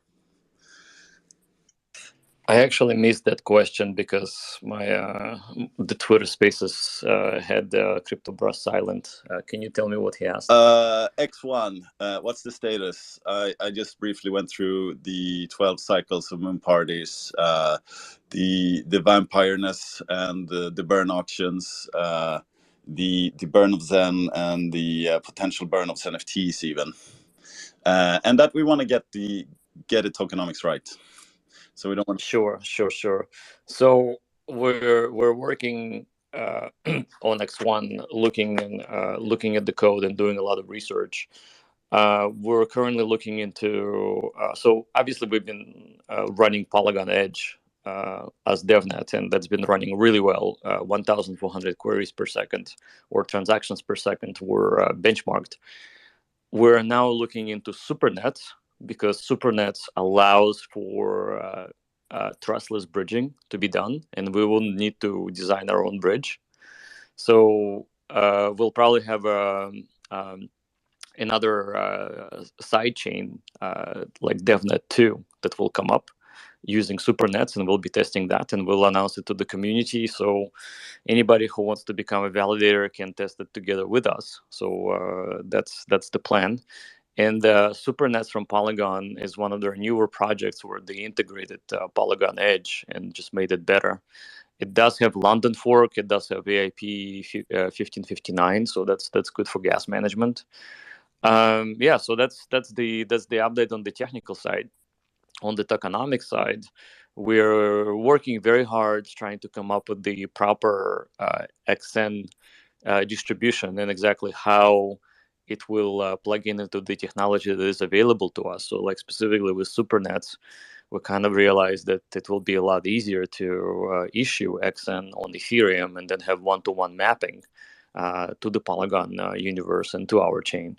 Or when I say our chain, I really mean everybody's chain, because that's the goal. Right, and then of course the favorite question that everyone has is of course when, and we sort of stick with the fact that it would be properly launched in Q1 2024, but these moon parties can start already this year, maybe even in Q3 or something like that, if we feel happy with the with everything in place. Yeah, absolutely. Yeah, follow CryptoBra. He makes I think you're making daily. You've gone full Zen Gen mode and making daily content, talking about everything Zen, having very interesting takes on everything. I pop in once in a while as soon as I have time, and I'm learning a lot from you, my friend. So thank you for the content. I like how you call it a Zen Gen.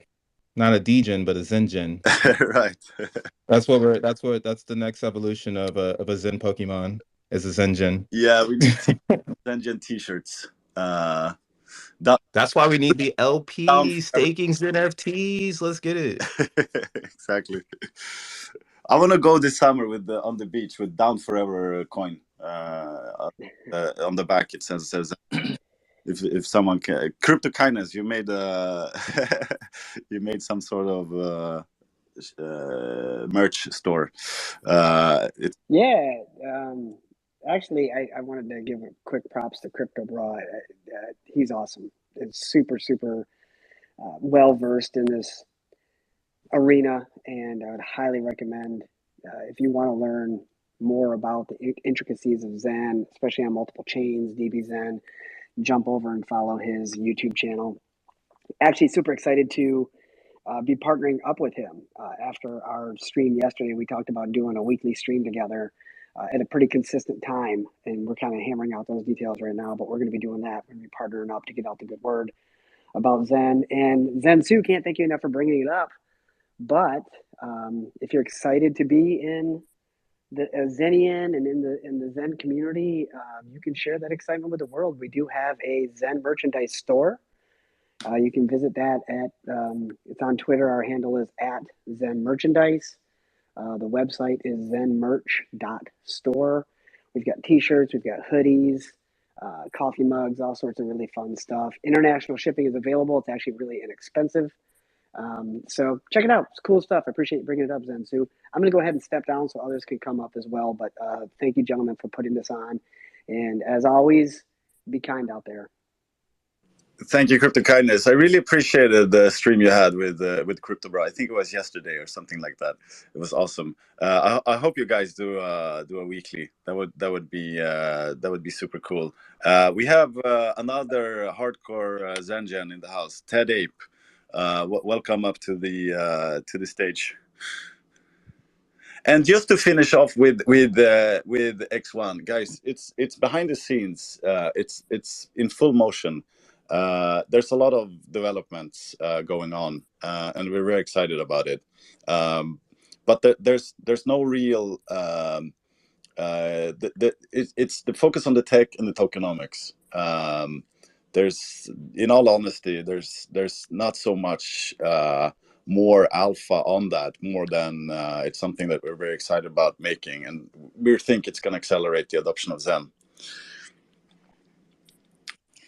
Yeah, and then so let's not forget that Phoenix has got their audit done, and they're very close to launch. Oh yeah, I forgot about that. How could I forget? Yeah, as Jack's saying, the Phoenix team of Johad and Joe Blau are making awesome progress. They've really been thorough in iterating an optimal protocol, and they're very close, guys. They're in the final stretch of the audits and implementing the last corrections, and it's a matter of weeks. I don't want to say 2 weeks because that means forever, but it's a matter of weeks. And we're at that position now where, in order not to confuse the community, you sort of have to coordinate a little bit with timing.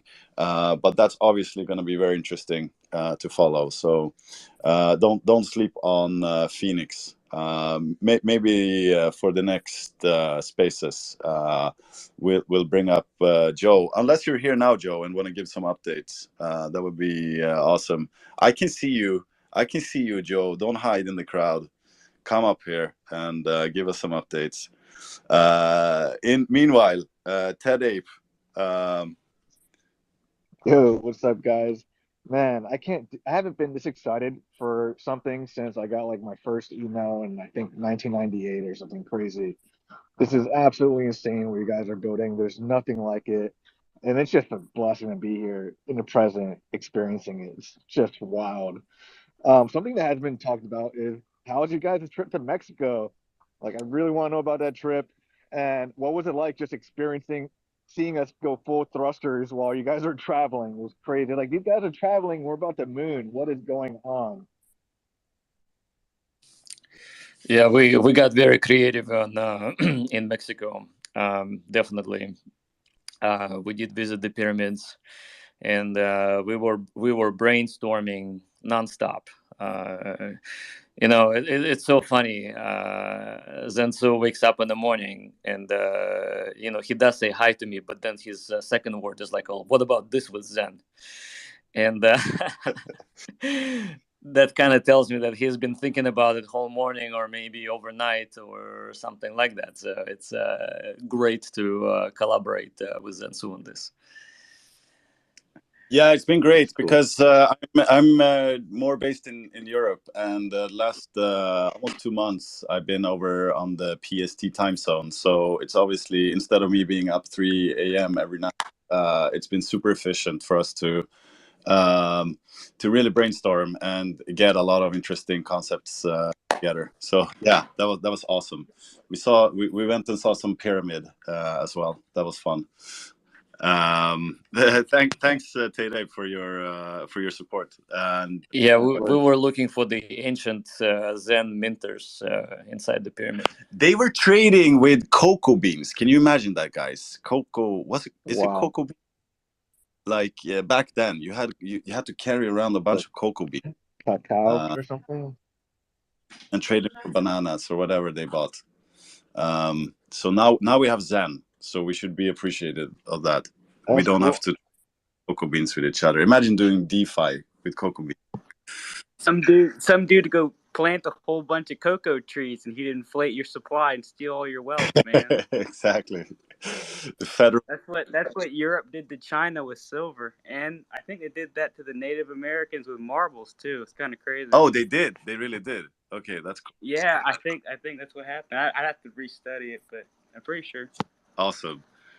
Joe Blau, how you doing, buddy? And while I was in America, I also got to meet Joe Blau on 2 separate occasions. We met in the slopes and in Denver for East Denver. So it was awesome to meet Joe in person. Joe, can we get some? Oh, sorry, I have to add you as speaker first. I'll drop down, guys.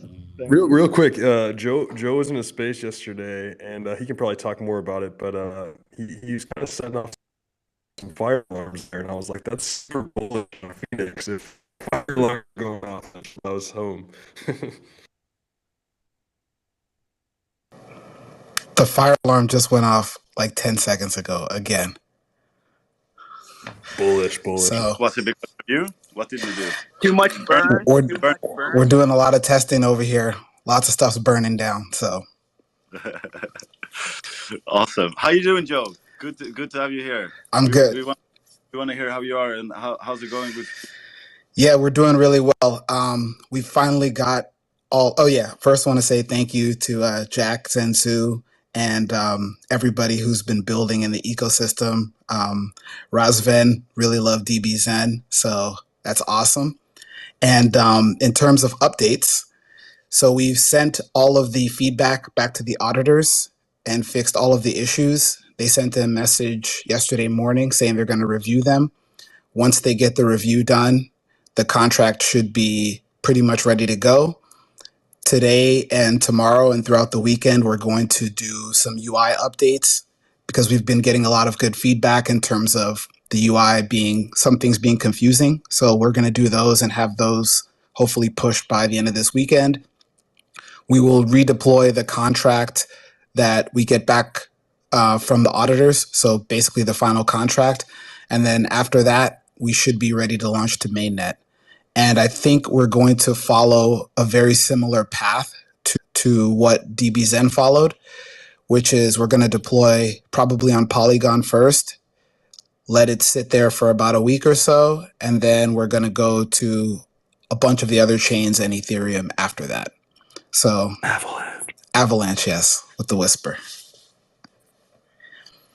So, Joe, for those of you, for those in the crowd here have no idea about what is Phoenix, can you pitch it in 1 sentence or less? Like, what is Phoenix in your own words, and why are you passionate about it, and how can we best prepare to participate in Phoenix? Yeah, so Phoenix is a certificate of interest that is designed to help you delay gratification and earn based on your staking your principal and getting equity. So it is effectively a trustless yield protocol. And the inspiration came from a lot of different projects, but at the end of the day, it is a way for people that have a long preference. Here we go again. Gonna work. Bullish. Is that how you're testing the protocol? By actually burning? Burning down the house. That's not how you burn Zen. All right, I'm gonna mute myself. It's probably. All right. Yeah, guys. Check. Are you good, Joe? Or did we lose you?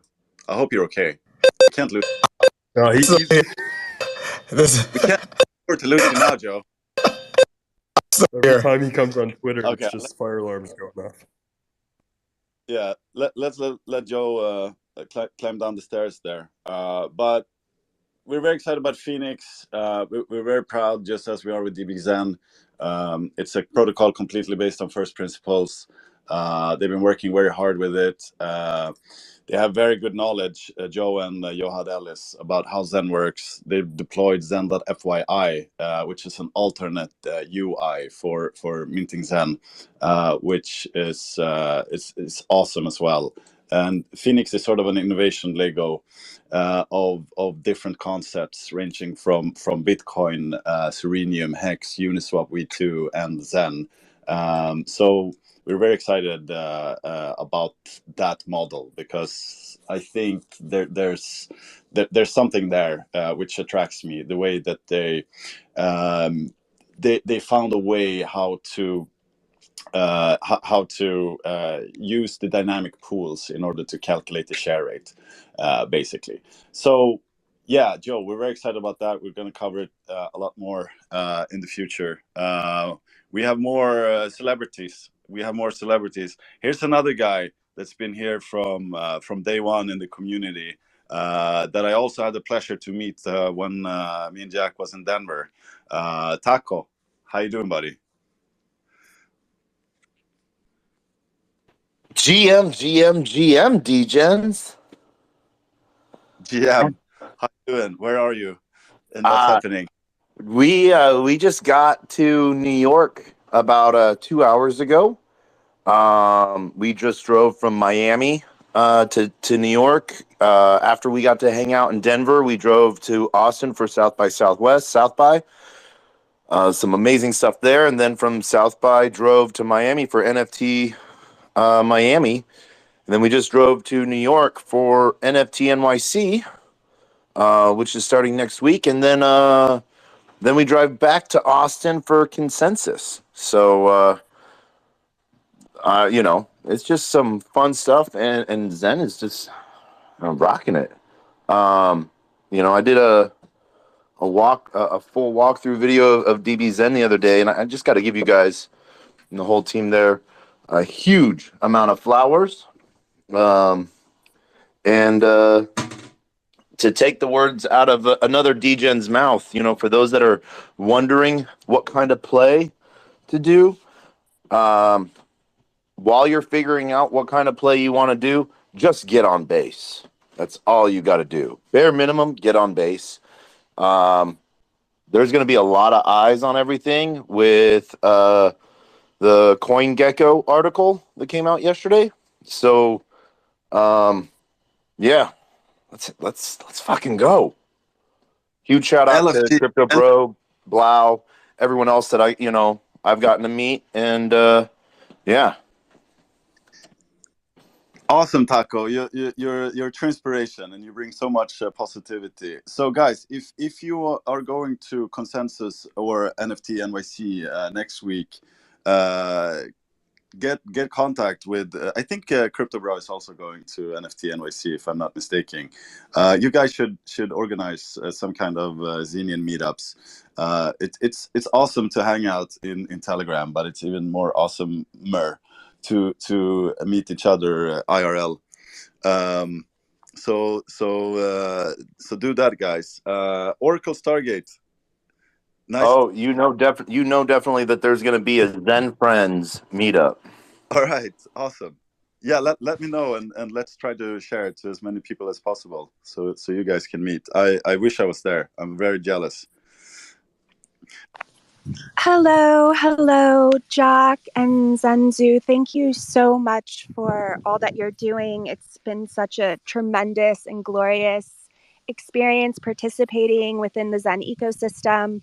There's so much fun game theory, and that brings me to my question. I think you touched upon it a little bit, but I'm curious about the XN allocation, and I had heard that having apexes allows for more of an XN allocation, and then I'm curious if there is a strategy within the moon parties in order to get that XN allocation. Just because I'm wondering for my long-term strategy, I would just love to just sort of dream about it, particularly while I'm in Joshua Tree for the full moon having a vision quest. Yes. So a few words on that. XN will be allocated. There's two ways: airdrops for people who have Apex NFTs. Actually, all of these NFTs are qualified. Anybody who burned for DXN also qualify. Anytime you're burning Zen in any way, you will qualify for a side pot or a portion of XN allocation. But it isn't a large portion. The reason why it's not a large portion is because we want most of the Zen to be burned through an auction style moon party. So this will allow for people to stay in Zen, for example, and have Zen chart appreciate, have more value in Zen token itself. So there will be for sure airdrops done for all of the burners, all of these NFT holders. But I would say definitely collect NFTs if you like them. Collect them for the collectability value. Don't think so much in terms of having too much of a kind of like a multiplier when it comes to XN, because we're really only been thinking about 5 to 7% of the total XN allocation to be given to the burners through other protocols, and everything else will really be the auction style lobby. Thank you so much. Thank you. That's wonderful. Thank you. I really appreciate it. And it's so exciting to be here today. Thank you so much. Thank you, Oracle. Thank you. We appreciate your Twitter. It's awesome to follow you. You have a lot of interesting tweets. Crypto Mom, hello. Good to see you. Hi, Zenzu. Hi, Jack. I had a couple of questions, and Crypto asked the first one, which was when's the moon party? So you've answered that. But I was wondering, because I've heard, can you or can you not burn for the moon party vanilla mints, or is it just NFTs and liquid? You cannot burn vanilla mints because those are linked to your wallet, and really only NFTs can be burned. Okay, thanks for clearing that up. And the only other thing I was going to say is I have a group that I started, Women in Zen, and a few of the women have we've talked about liquidity pools. And do you know if anyone will be doing any videos teaching that, maybe Zenzu or Crypto Kindness or anyone? Because we'd be very interested in learning a bit more about that. Yeah, I would love to get in that. I'm personally not thinking that it's something I'm personally gonna do in the short term because we have so many other things going on. We did talk a little bit about liquidity NFTs as a concept that would be very interesting when that time comes. If we're doing it, or if someone in the community wants to take it on, that would be super cool as well.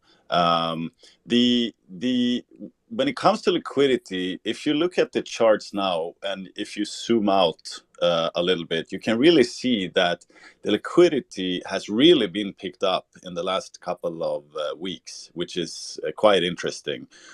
We made a point with it early on and say that liquidity doesn't really matter for adoption. And it's not something that it's something that truly helps, in my opinion. And it's the same thing with price appreciation. It gives a lot of eyes on the project. But now when we can see that the liquidity is picking up, this is obviously something that's more fun to play with, and something we want to Zengen into as well. But yeah, I know there's a lot of people in the community that's very knowledgeable about liquidity. So I think naturally we're going to see more talks about that. Jack, do you have any thoughts? I'll defer this to you. My voice is pretty much gone. All right.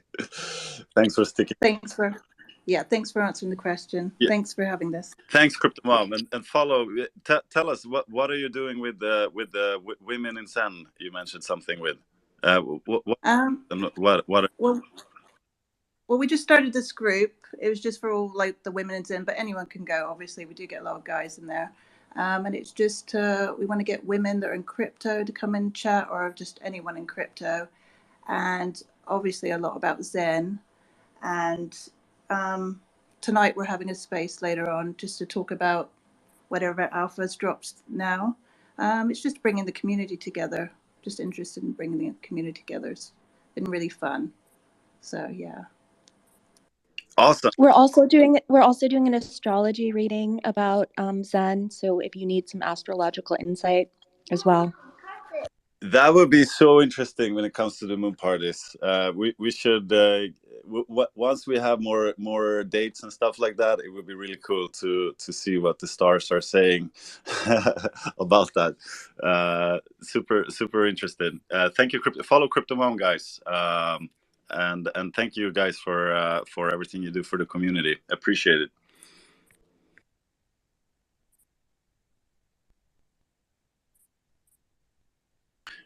We have so many requests coming in.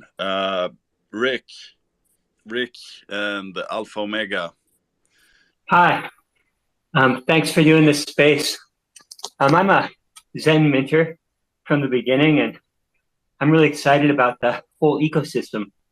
Sorry, I'm on my exercise bike, so I'm a little out of breath. But one suggestion I have is that the ecosystem is getting pretty complex with lots of projects and lots of jargon. And most of the knowledge seems to be spread out on Twitter Spaces and videos. And they're not searchable. And so I think it's kind of hard to find the information you want. And it would be really helpful to normies and to spurring adoption if we had a text wiki that anybody could contribute to. But, you know, a few trusted people could kind of do quality control on, and you could search to find out what's going on. If you're not one of these people like us, these Zen gens who have time to follow everything in minute detail. That's it. Thank you. Thank you very much, and keep pushing, keep getting that bot up on the bike, man. That's a good idea. There's a story with Zen which is completely unique, and that works in our favor when it comes to adoption, due to the fact that it's the lowest barriers possible when it comes to participating. In the sense, mostly because you don't have to pay, you don't have to transfer any other kind of economic energy in order to get into the Zen token, apart from, of course, transaction fees. Now, when it comes to adoption, we have to go for the low-hanging fruit first, and we sort of have to be Zengens, all of us, as much as possible, to really test the limits of what's possible to do with Zen in the first place, and explore the many different very DeFi applications that can be done with that. But there's also nothing stopping anyone from focusing on the more higher hanging fruit, which is, the focus on the onboarding, which is really what crypto needs, because we are at 4% adoption. We have a long way to go. We need to accelerate it. This is within the mindset of Zen's creation, that we need to create something that can spread very fast. And we're seeing, after 343 million initiated mints, that it is quite powerful. But focus more on the adoption for the normies, so to speak, to come into crypto is something that Zen is an excellent tool for, but it's not something that we have focused on primarily. Now, you're absolutely right in the fact that a lot of different websites and pages that can spread the message of Zen and collect everything is very much needed.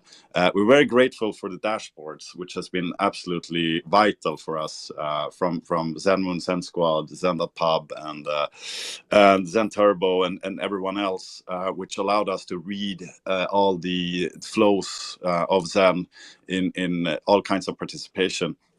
But when it comes to information and gathering everything, you're absolutely right. That's something that is very much needed. Yeah, sorry guys, I don't know who has been first and all of that, but we have another celebrity in the house. Honey Deals, how you doing, my brother? Good to see you here.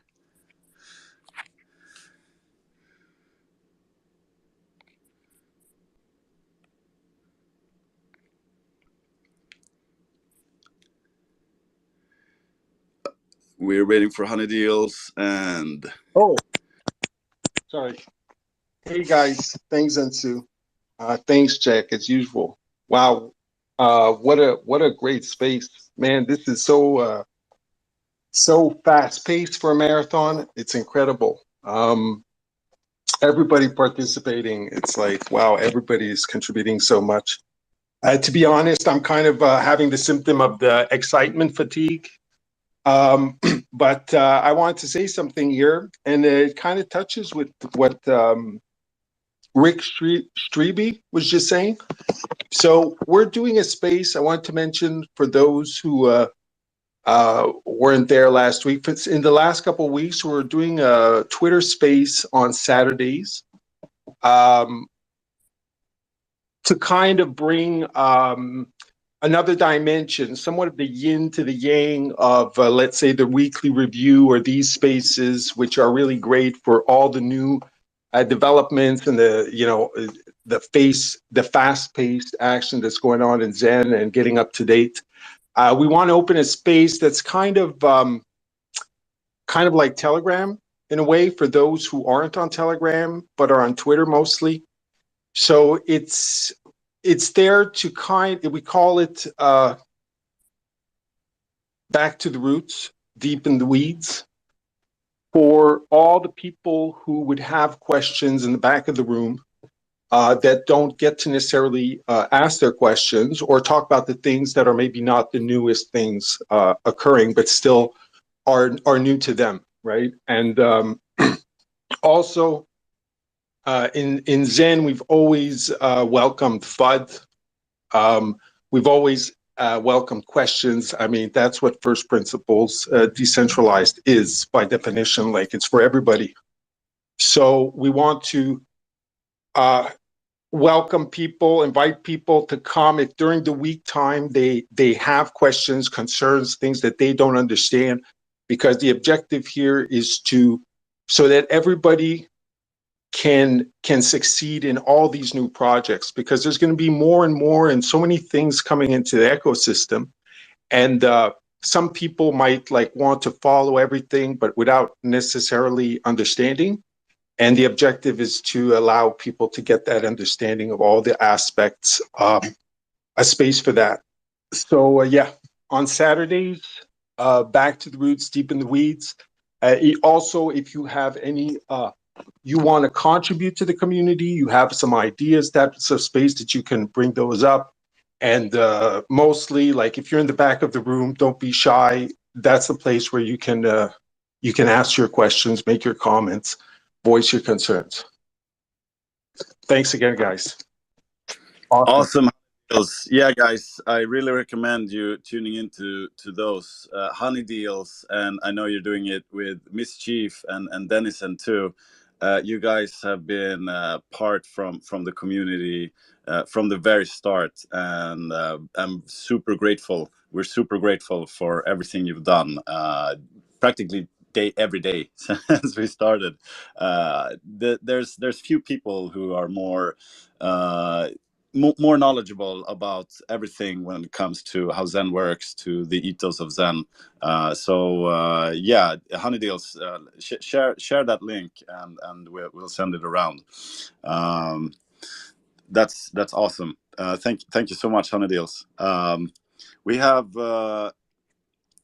Zen Essentials. Execute 000.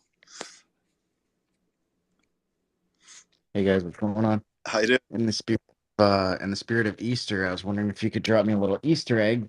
It's kind of a game theory I'm thinking about. I'm just wondering if you guys have the stats on it yet. So let's say Q4 comes, we're having the moon party. I made a Zen FT, 128 VMUs. Am I gonna have to pay for all 128 VMUs to send that into the moon party, or do I just have to pay a one-time fee and then all that Zen gets accumulated? So the way that it should work, you should be able to burn your 128 VMUs in Turian, for example.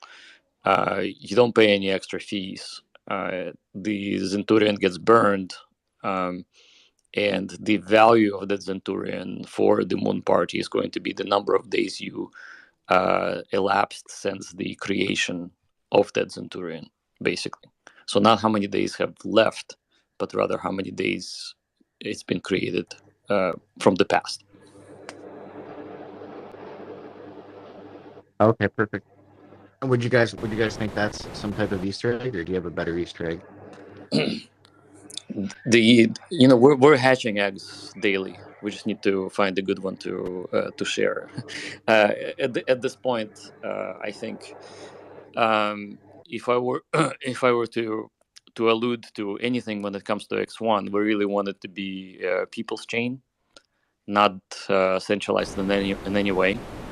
And there's a huge opportunity to actually engage people that love layer ones, but I think the true layer one is the one that is fully controlled and fully decentralized by the community. So that is the ultimate goal, and we're working on the details how to get there.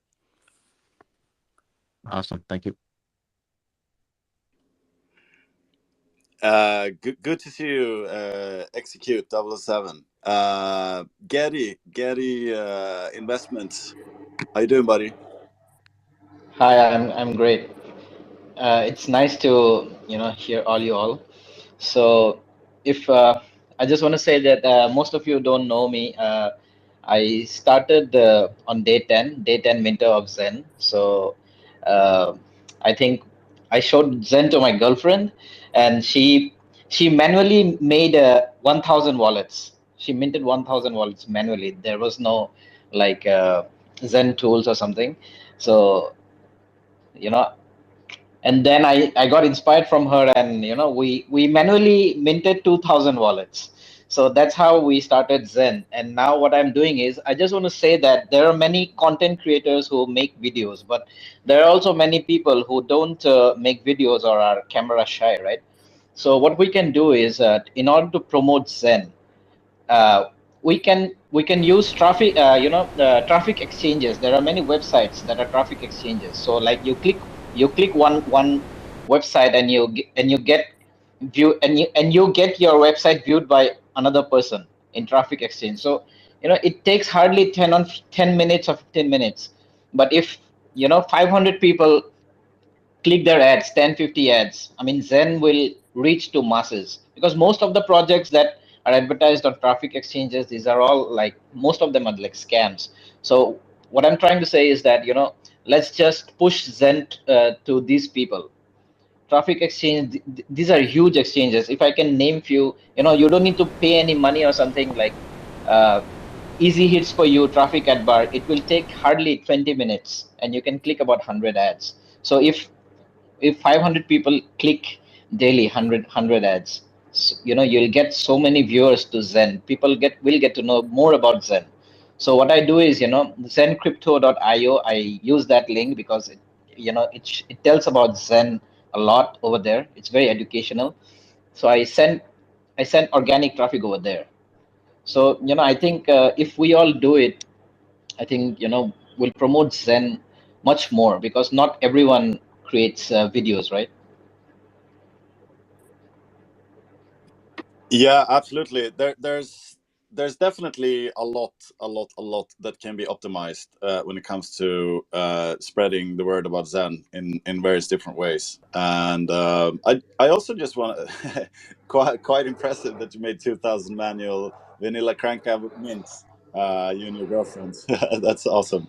I think that's a Yeah, but cool idea for those kids yeah. just to experience the luxury of NFTs, to actually have been able to do them manually. Yeah, yeah. So, that's what I think. We're making lot of noise right now because, the real authentic pump, it's not just pump and dump like any other coins. It's like real authentic pump by protocols. So I think we have a long way to go. And if many of us promote just by clicking ads, let's not it be 100 ads, let's 50 ads. It will hardly take you 5 minutes. I think we all have 5 minutes in our lives. So, if we can just promote more and more Zen to, general public, because Zen is basically free. They just need to pay the transaction cost. So, that's what I feel, because not everybody creates videos and stuff, and neither, Twitter is also good, but many people don't also follow Twitter. They get to know about other projects using some traffic exchanges or make money online programs, but most of them are scams. So why not we, promote Zen over there in the traffic exchanges? It's really organic. It's not like bot traffic. It's organic traffic, because people need to validate every time after they watch an ad. So it's really like a good place. Right now, I'm doing about 700, more than 700 hits per day to Zen Crypto .io, that website. So every day, at least 700 people get to see that website. Organic traffic. That's awesome, man. Thank you so much for all your efforts. I know there's a lot of people in the community who do tremendous work for this community every day, and I just want to say we're very grateful for everything you're doing. We might not show it, the appreciation. We might not give you everything we can do to give you the platform you deserve, in order for you to align yourself with Zen and communicate it. But we are doing our best.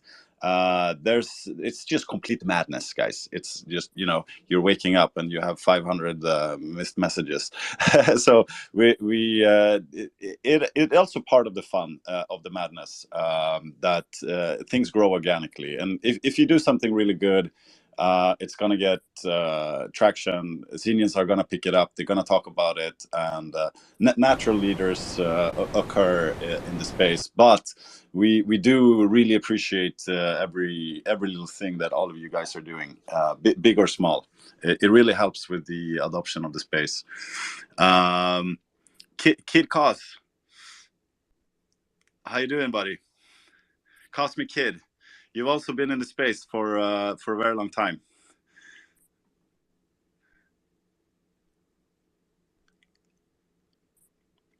Let's see if you can unmute yourself. I'm going to bring up a few others. Meanwhile, we have... Hey Zen, so he's actually on. Maybe you don't hear him.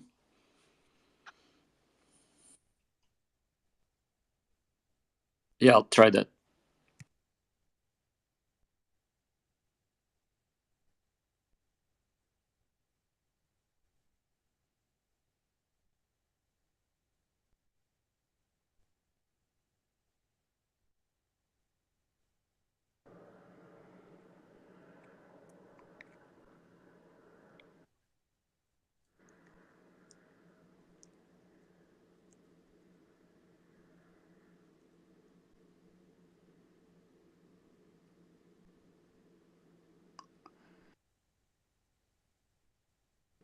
I'm not hearing anything. Maybe it's something on Hello. my end. Yeah, Cosmic Kid. All right, perfect. Yeah, man. Like you said, man, a lot of us have been working hard, and we host spaces kind of like 24/7, just because we're Xenians, we have nothing to do. Total degen behavior. So, yeah, man. I'm glad to see what the community is doing, but I did have one question. Excuse me, my dog is barking, but yeah. So when is the flash loans, man? I know everybody is excited about that, and a lot of people are worried about their mints on ETH. And I always tell them, like, flash loans is coming, and just don't worry about it too much as long as you're max minting. So just a little bit of information about that. Yeah, so we're working with some of the community builders to figure this out, how to do this properly. Likely, what we're gonna do is we're gonna use the open gas station that allows for people to create protocols to subsidize the gas and have gasless transactions. Where, like for example, if you have a billion Zen coming in, then from a billion Zen, 10 million, which is 1%, could be actually paid to the gas station and get yourself to execute the transaction gaslessly. So there will be a protocol designed to do that. So we're working on the kind of like the feature design right now. All right, cool. And just one more question for the moon party thing. I know a lot of us burn every day for DBZen. And I know the moon parties is supposed to be the theme of us, coming together on the full moon and burning. So if you burn for DBZen on a moon party day, is that kind of like you doubling up? No, not really. Even though, I mean, we may come up with something special. At this point, we're just thinking that anything that you have burned in the past amplifies your airdrops. But again, your airdrops are not going to be play a huge role compared to a participation in the Moon Party auction itself. Right, but you do participate in the moon party by burning for DBZen on the full moon, right? Or no? No, because the moon party is an auction that takes your NFTs, your ZenFTs, and your Zen as burning digital elements or tokens, I would say. So it's a separate contract. Okay. Yeah, it will be, but at the same time, we'll have a airdrop distribution happening as well for everyone who burned Zen in all of the Zenian ecosystem protocols. All right, man, that's it, man. You guys are killing it. Absolutely, keep doing what you're doing. And what's up with this mahogany snake and this Richard Milley, dude? I don't know. You're kind of Zen flexing here. I don't know what that meant, but Cosmic Kid. The snake from the hotel you guys were at. Sorry, with the banana. Just a snake in the hotel lobby. That's Yeah, that was a sincere picture. There was like nothing special about it. It was our last day in the hotel, so Zensu snapped a picture of me. Dude, man, you look like Satoshi, Jack. It's absolutely insane. Your smile is brightening. But thanks, man. Thanks for having me up. Guys, thank you. We need to make Jack the Titan of crypto. We're on our way to do it. The right message is we want everybody to join in the Titanhood. Yes, but you're a pretty awesome leader.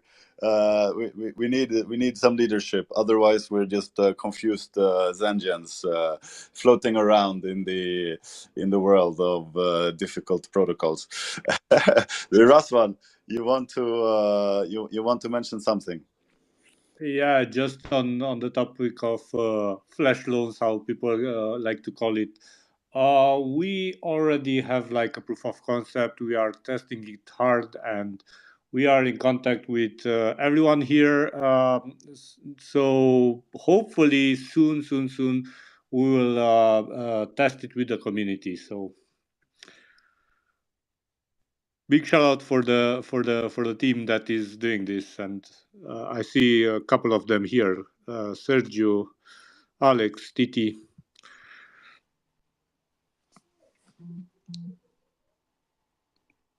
That's all on my side. I cannot hear you anymore. No, I think everybody's holding their breath listening to you. So Okay. When So yeah, I don't Raz- want to again. I don't want to create hopium. I really hope that there will be no trouble. We will encounter no bugs during the testing. But yeah, we already launched the project internally. So let's hope that soon we can present it to the community. And for those of you who are completely new to this and don't know what we're talking about here, it's the fact that in order to participate in Zen, you are initiating your mint, you're claiming your C rank, and you have to pay transaction for that. And in the future, by the time you choose, you have to pay transaction for the actual mint as well. So what if you want to deleverage that cost of paying that future gas cost? And there are solutions that we're talking about now where you can you can do it in various ways, but one simple way to explain it, you can borrow funds from a pool with deposits from people who will take a fee in order to finish off sort of that minting participation, if that makes sense. We're going to talk a lot more about it in the future. Antonio. And big shout out to the team, Sergio, Alex Males, and all of the other cool vampires who have been helping Razvan building DBZen. It's an awesome team. Hey guys, how you doing? I had a question because I'm kind of new to this. I was wondering if you guys are gonna be on any major exchanges soon or anything like that. We talked about it just before, so you can listen back to that. It's not something we plan to do. I see. Okay, that's all I had. Thank you. Thank you, Antonio. Dustin Wilson, how you doing? Welcome.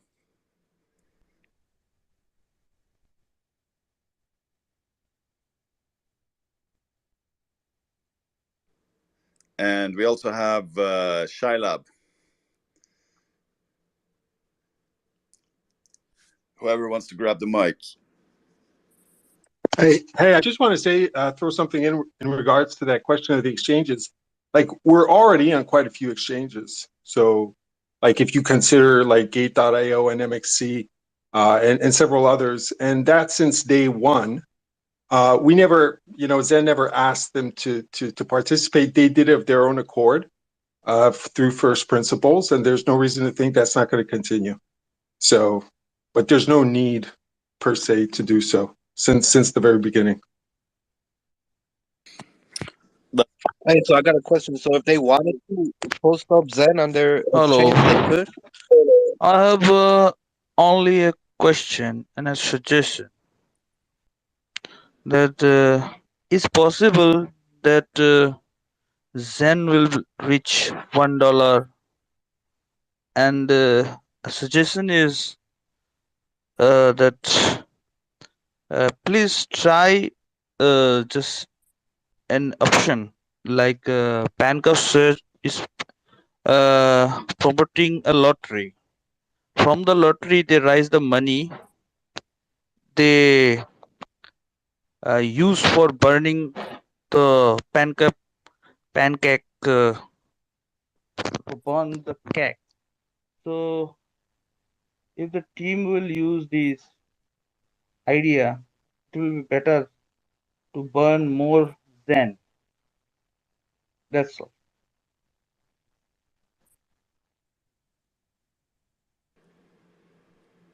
Did you pick that up, Jack? I didn't really understand. I said, will Zen will reach $1?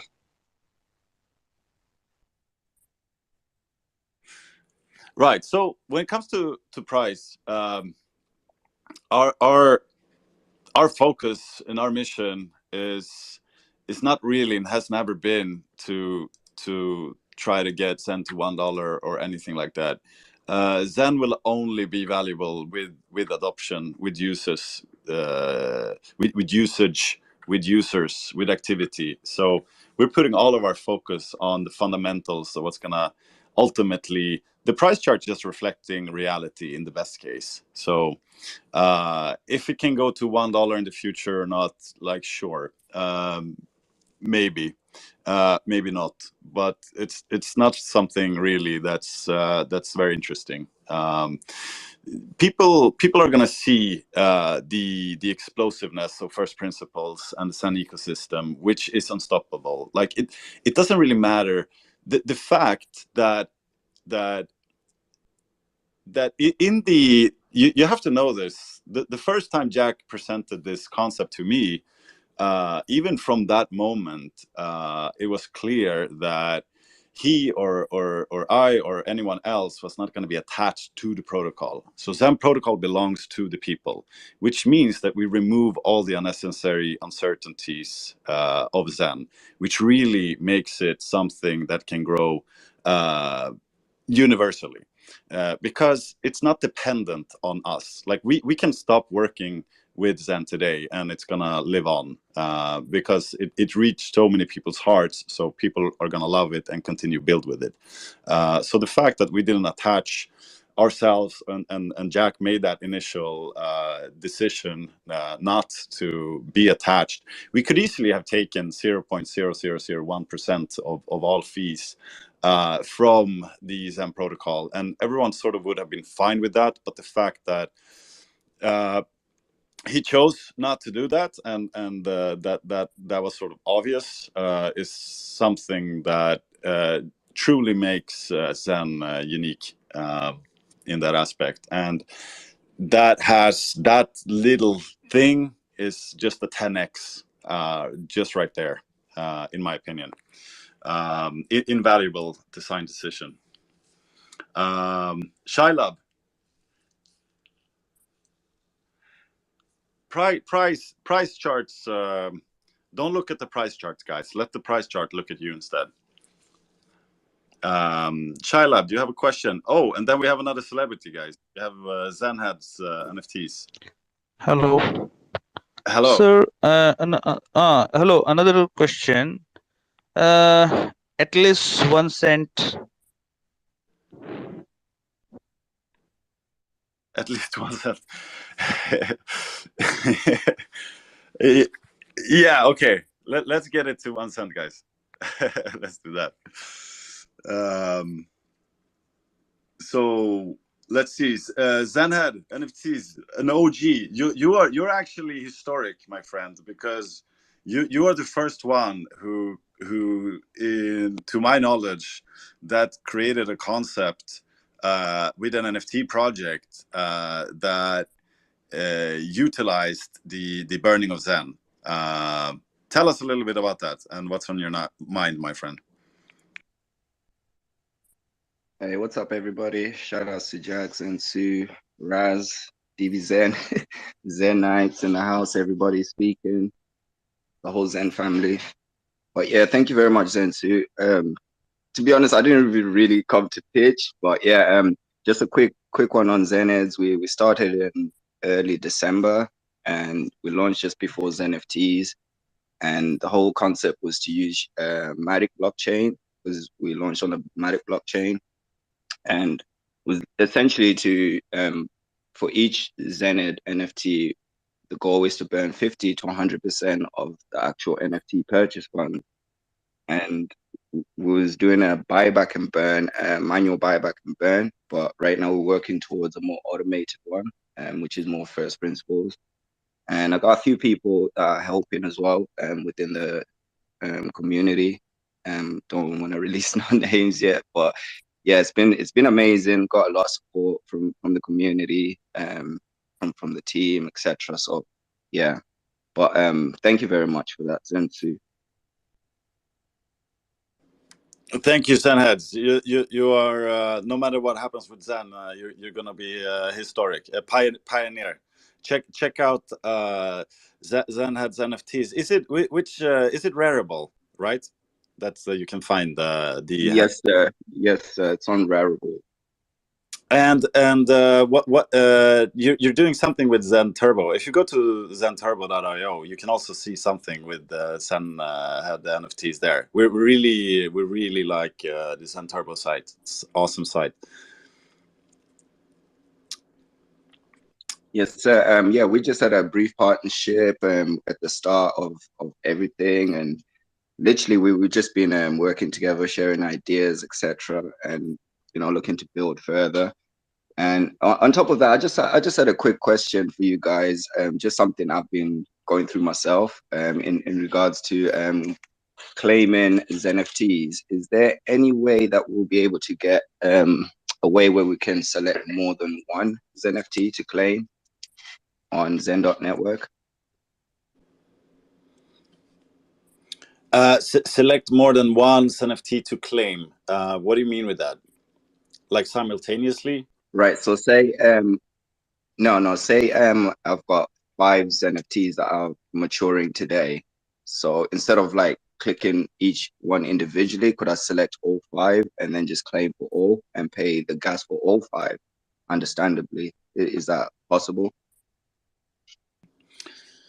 I don't think it is in the pure nature of how a NFT works. Because with the NFT, what's happening is you're creating something we call VMUs, so virtual minting units, and this is what allows you to batch mint Zen. So basically, the Zen torrent protocol is creating these VMUs, and however many you choose, they in turn interact with the Zen protocol, which claims the C rank. So you now have this NFT, and when it comes for the time of claiming, that is one token that needs to interact with the protocol in order to claim that mint. So I don't think it's possible to do it.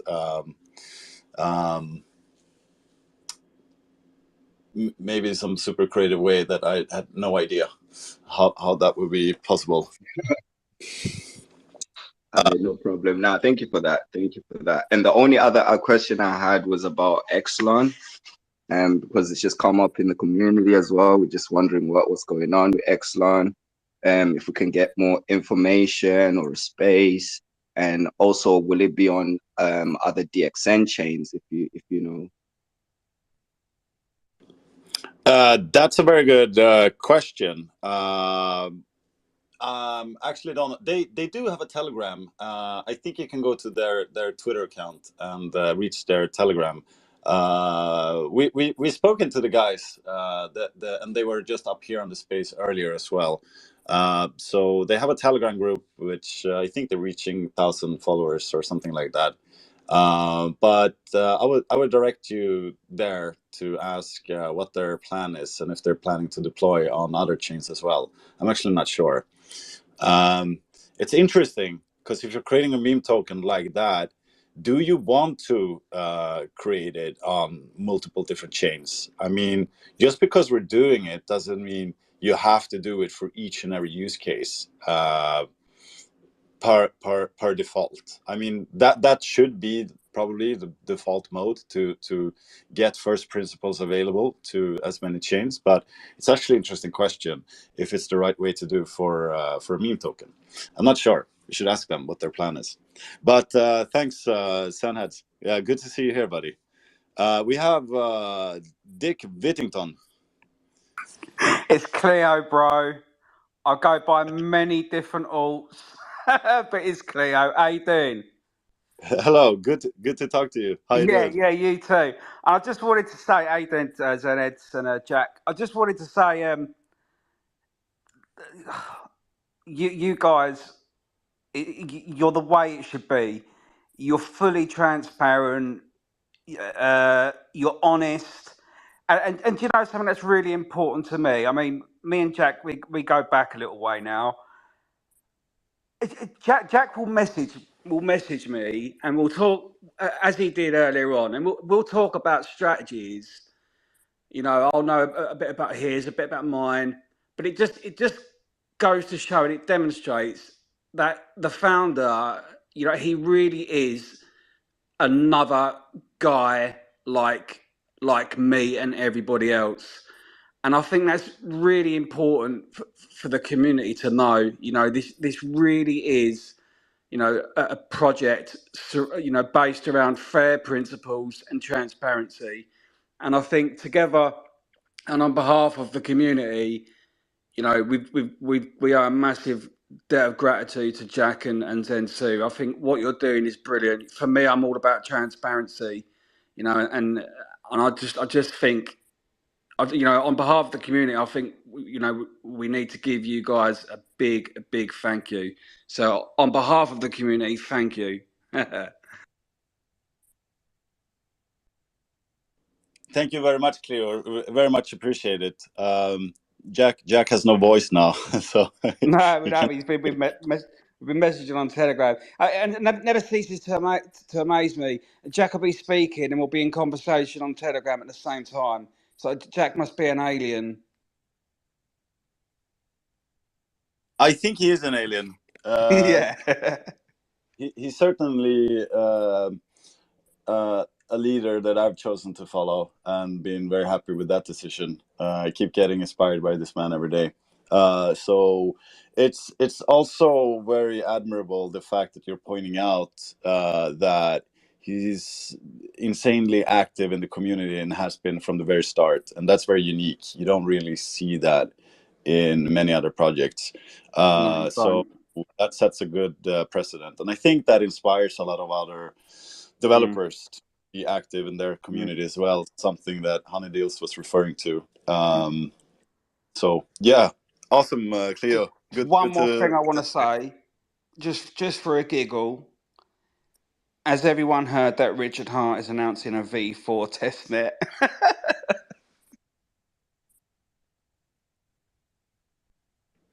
Yeah, they're doing their thing. As I see things as a builder, I know there's been a lot of delays and stuff like that, and people have high expectations, even though they shouldn't officially.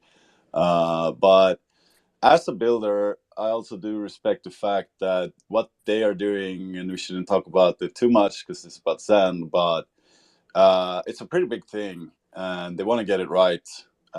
So we can speculate as to why the delays are happening there, but I do have huge respect for what they're trying to do. So it will be interesting to see. But yeah, I know there's a lot of hexagons in the Zen community and vice versa. So of course we're following with tensions whatever they're doing. Yeah. Cheers, so cheers, buddy. Let's get a few more questions in. Let's do 3 more questions, guys. We've been going on for quite some time.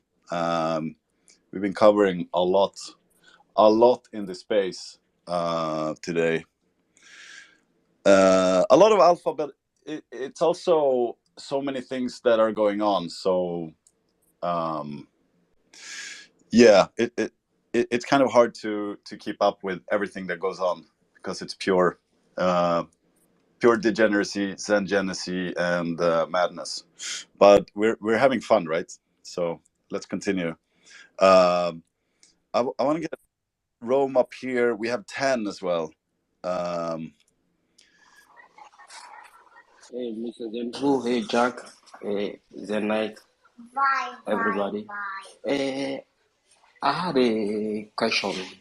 Actually, I'm trying to mint on Polshen testnet, and I wanted to know what will happen to those Zen NFT I'm minting over there, if I will be able to claim them on the mainnet when it's launched. Yeah, that's a good question. So everything that goes on DevNet has no real value, and it doesn't transpire. So everything you're basically doing there is just to test things out, and it's really valuable for us because we're getting we have a lot of transactions on the XEN DevNet, which gives us a lot of good data, which helps us to optimize. So but nothing you do on DevNet is going to transpire to testnet or mainnet. I mean the Polshen. is the same as X1 DevNet. It will have the same value. I know the Dev one, X1 DevNet is just a test net. It won't have any value. That's exactly so.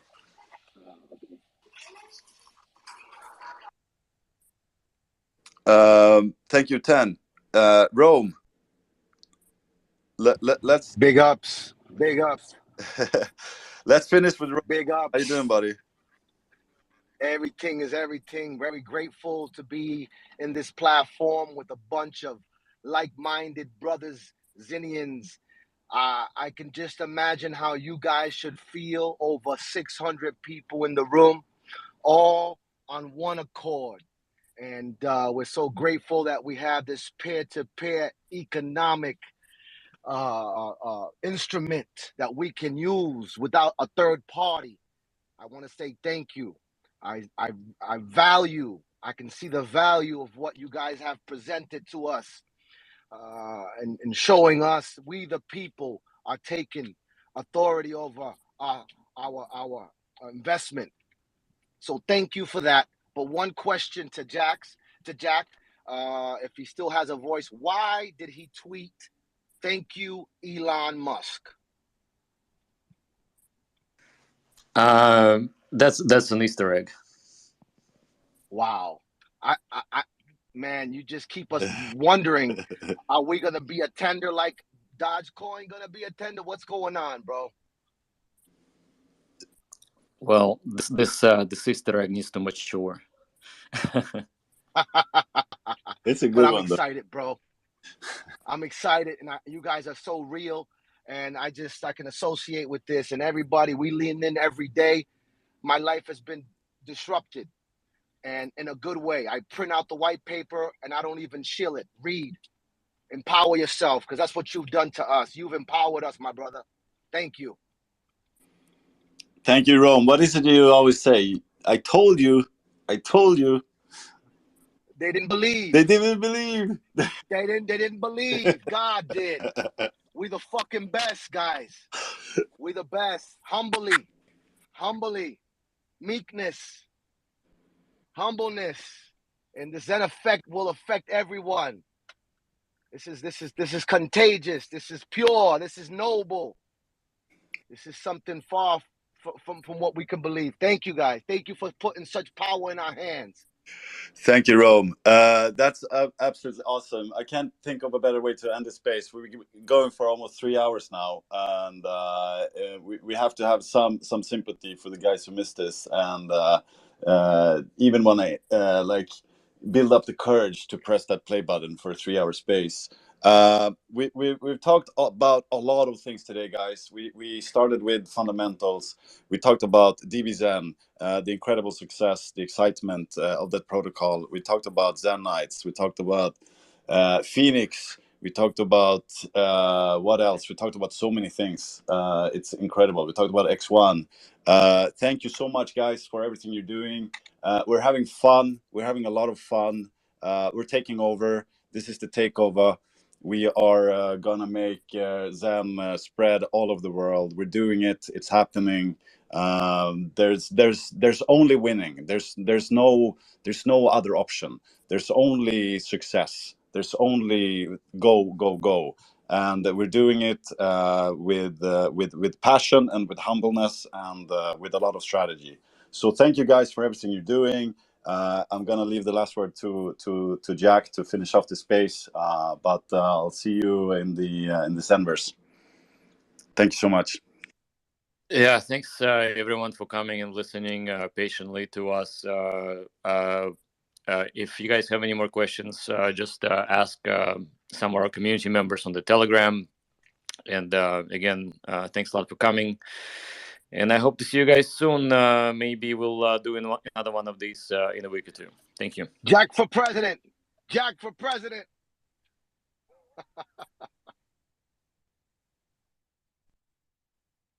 Let's go.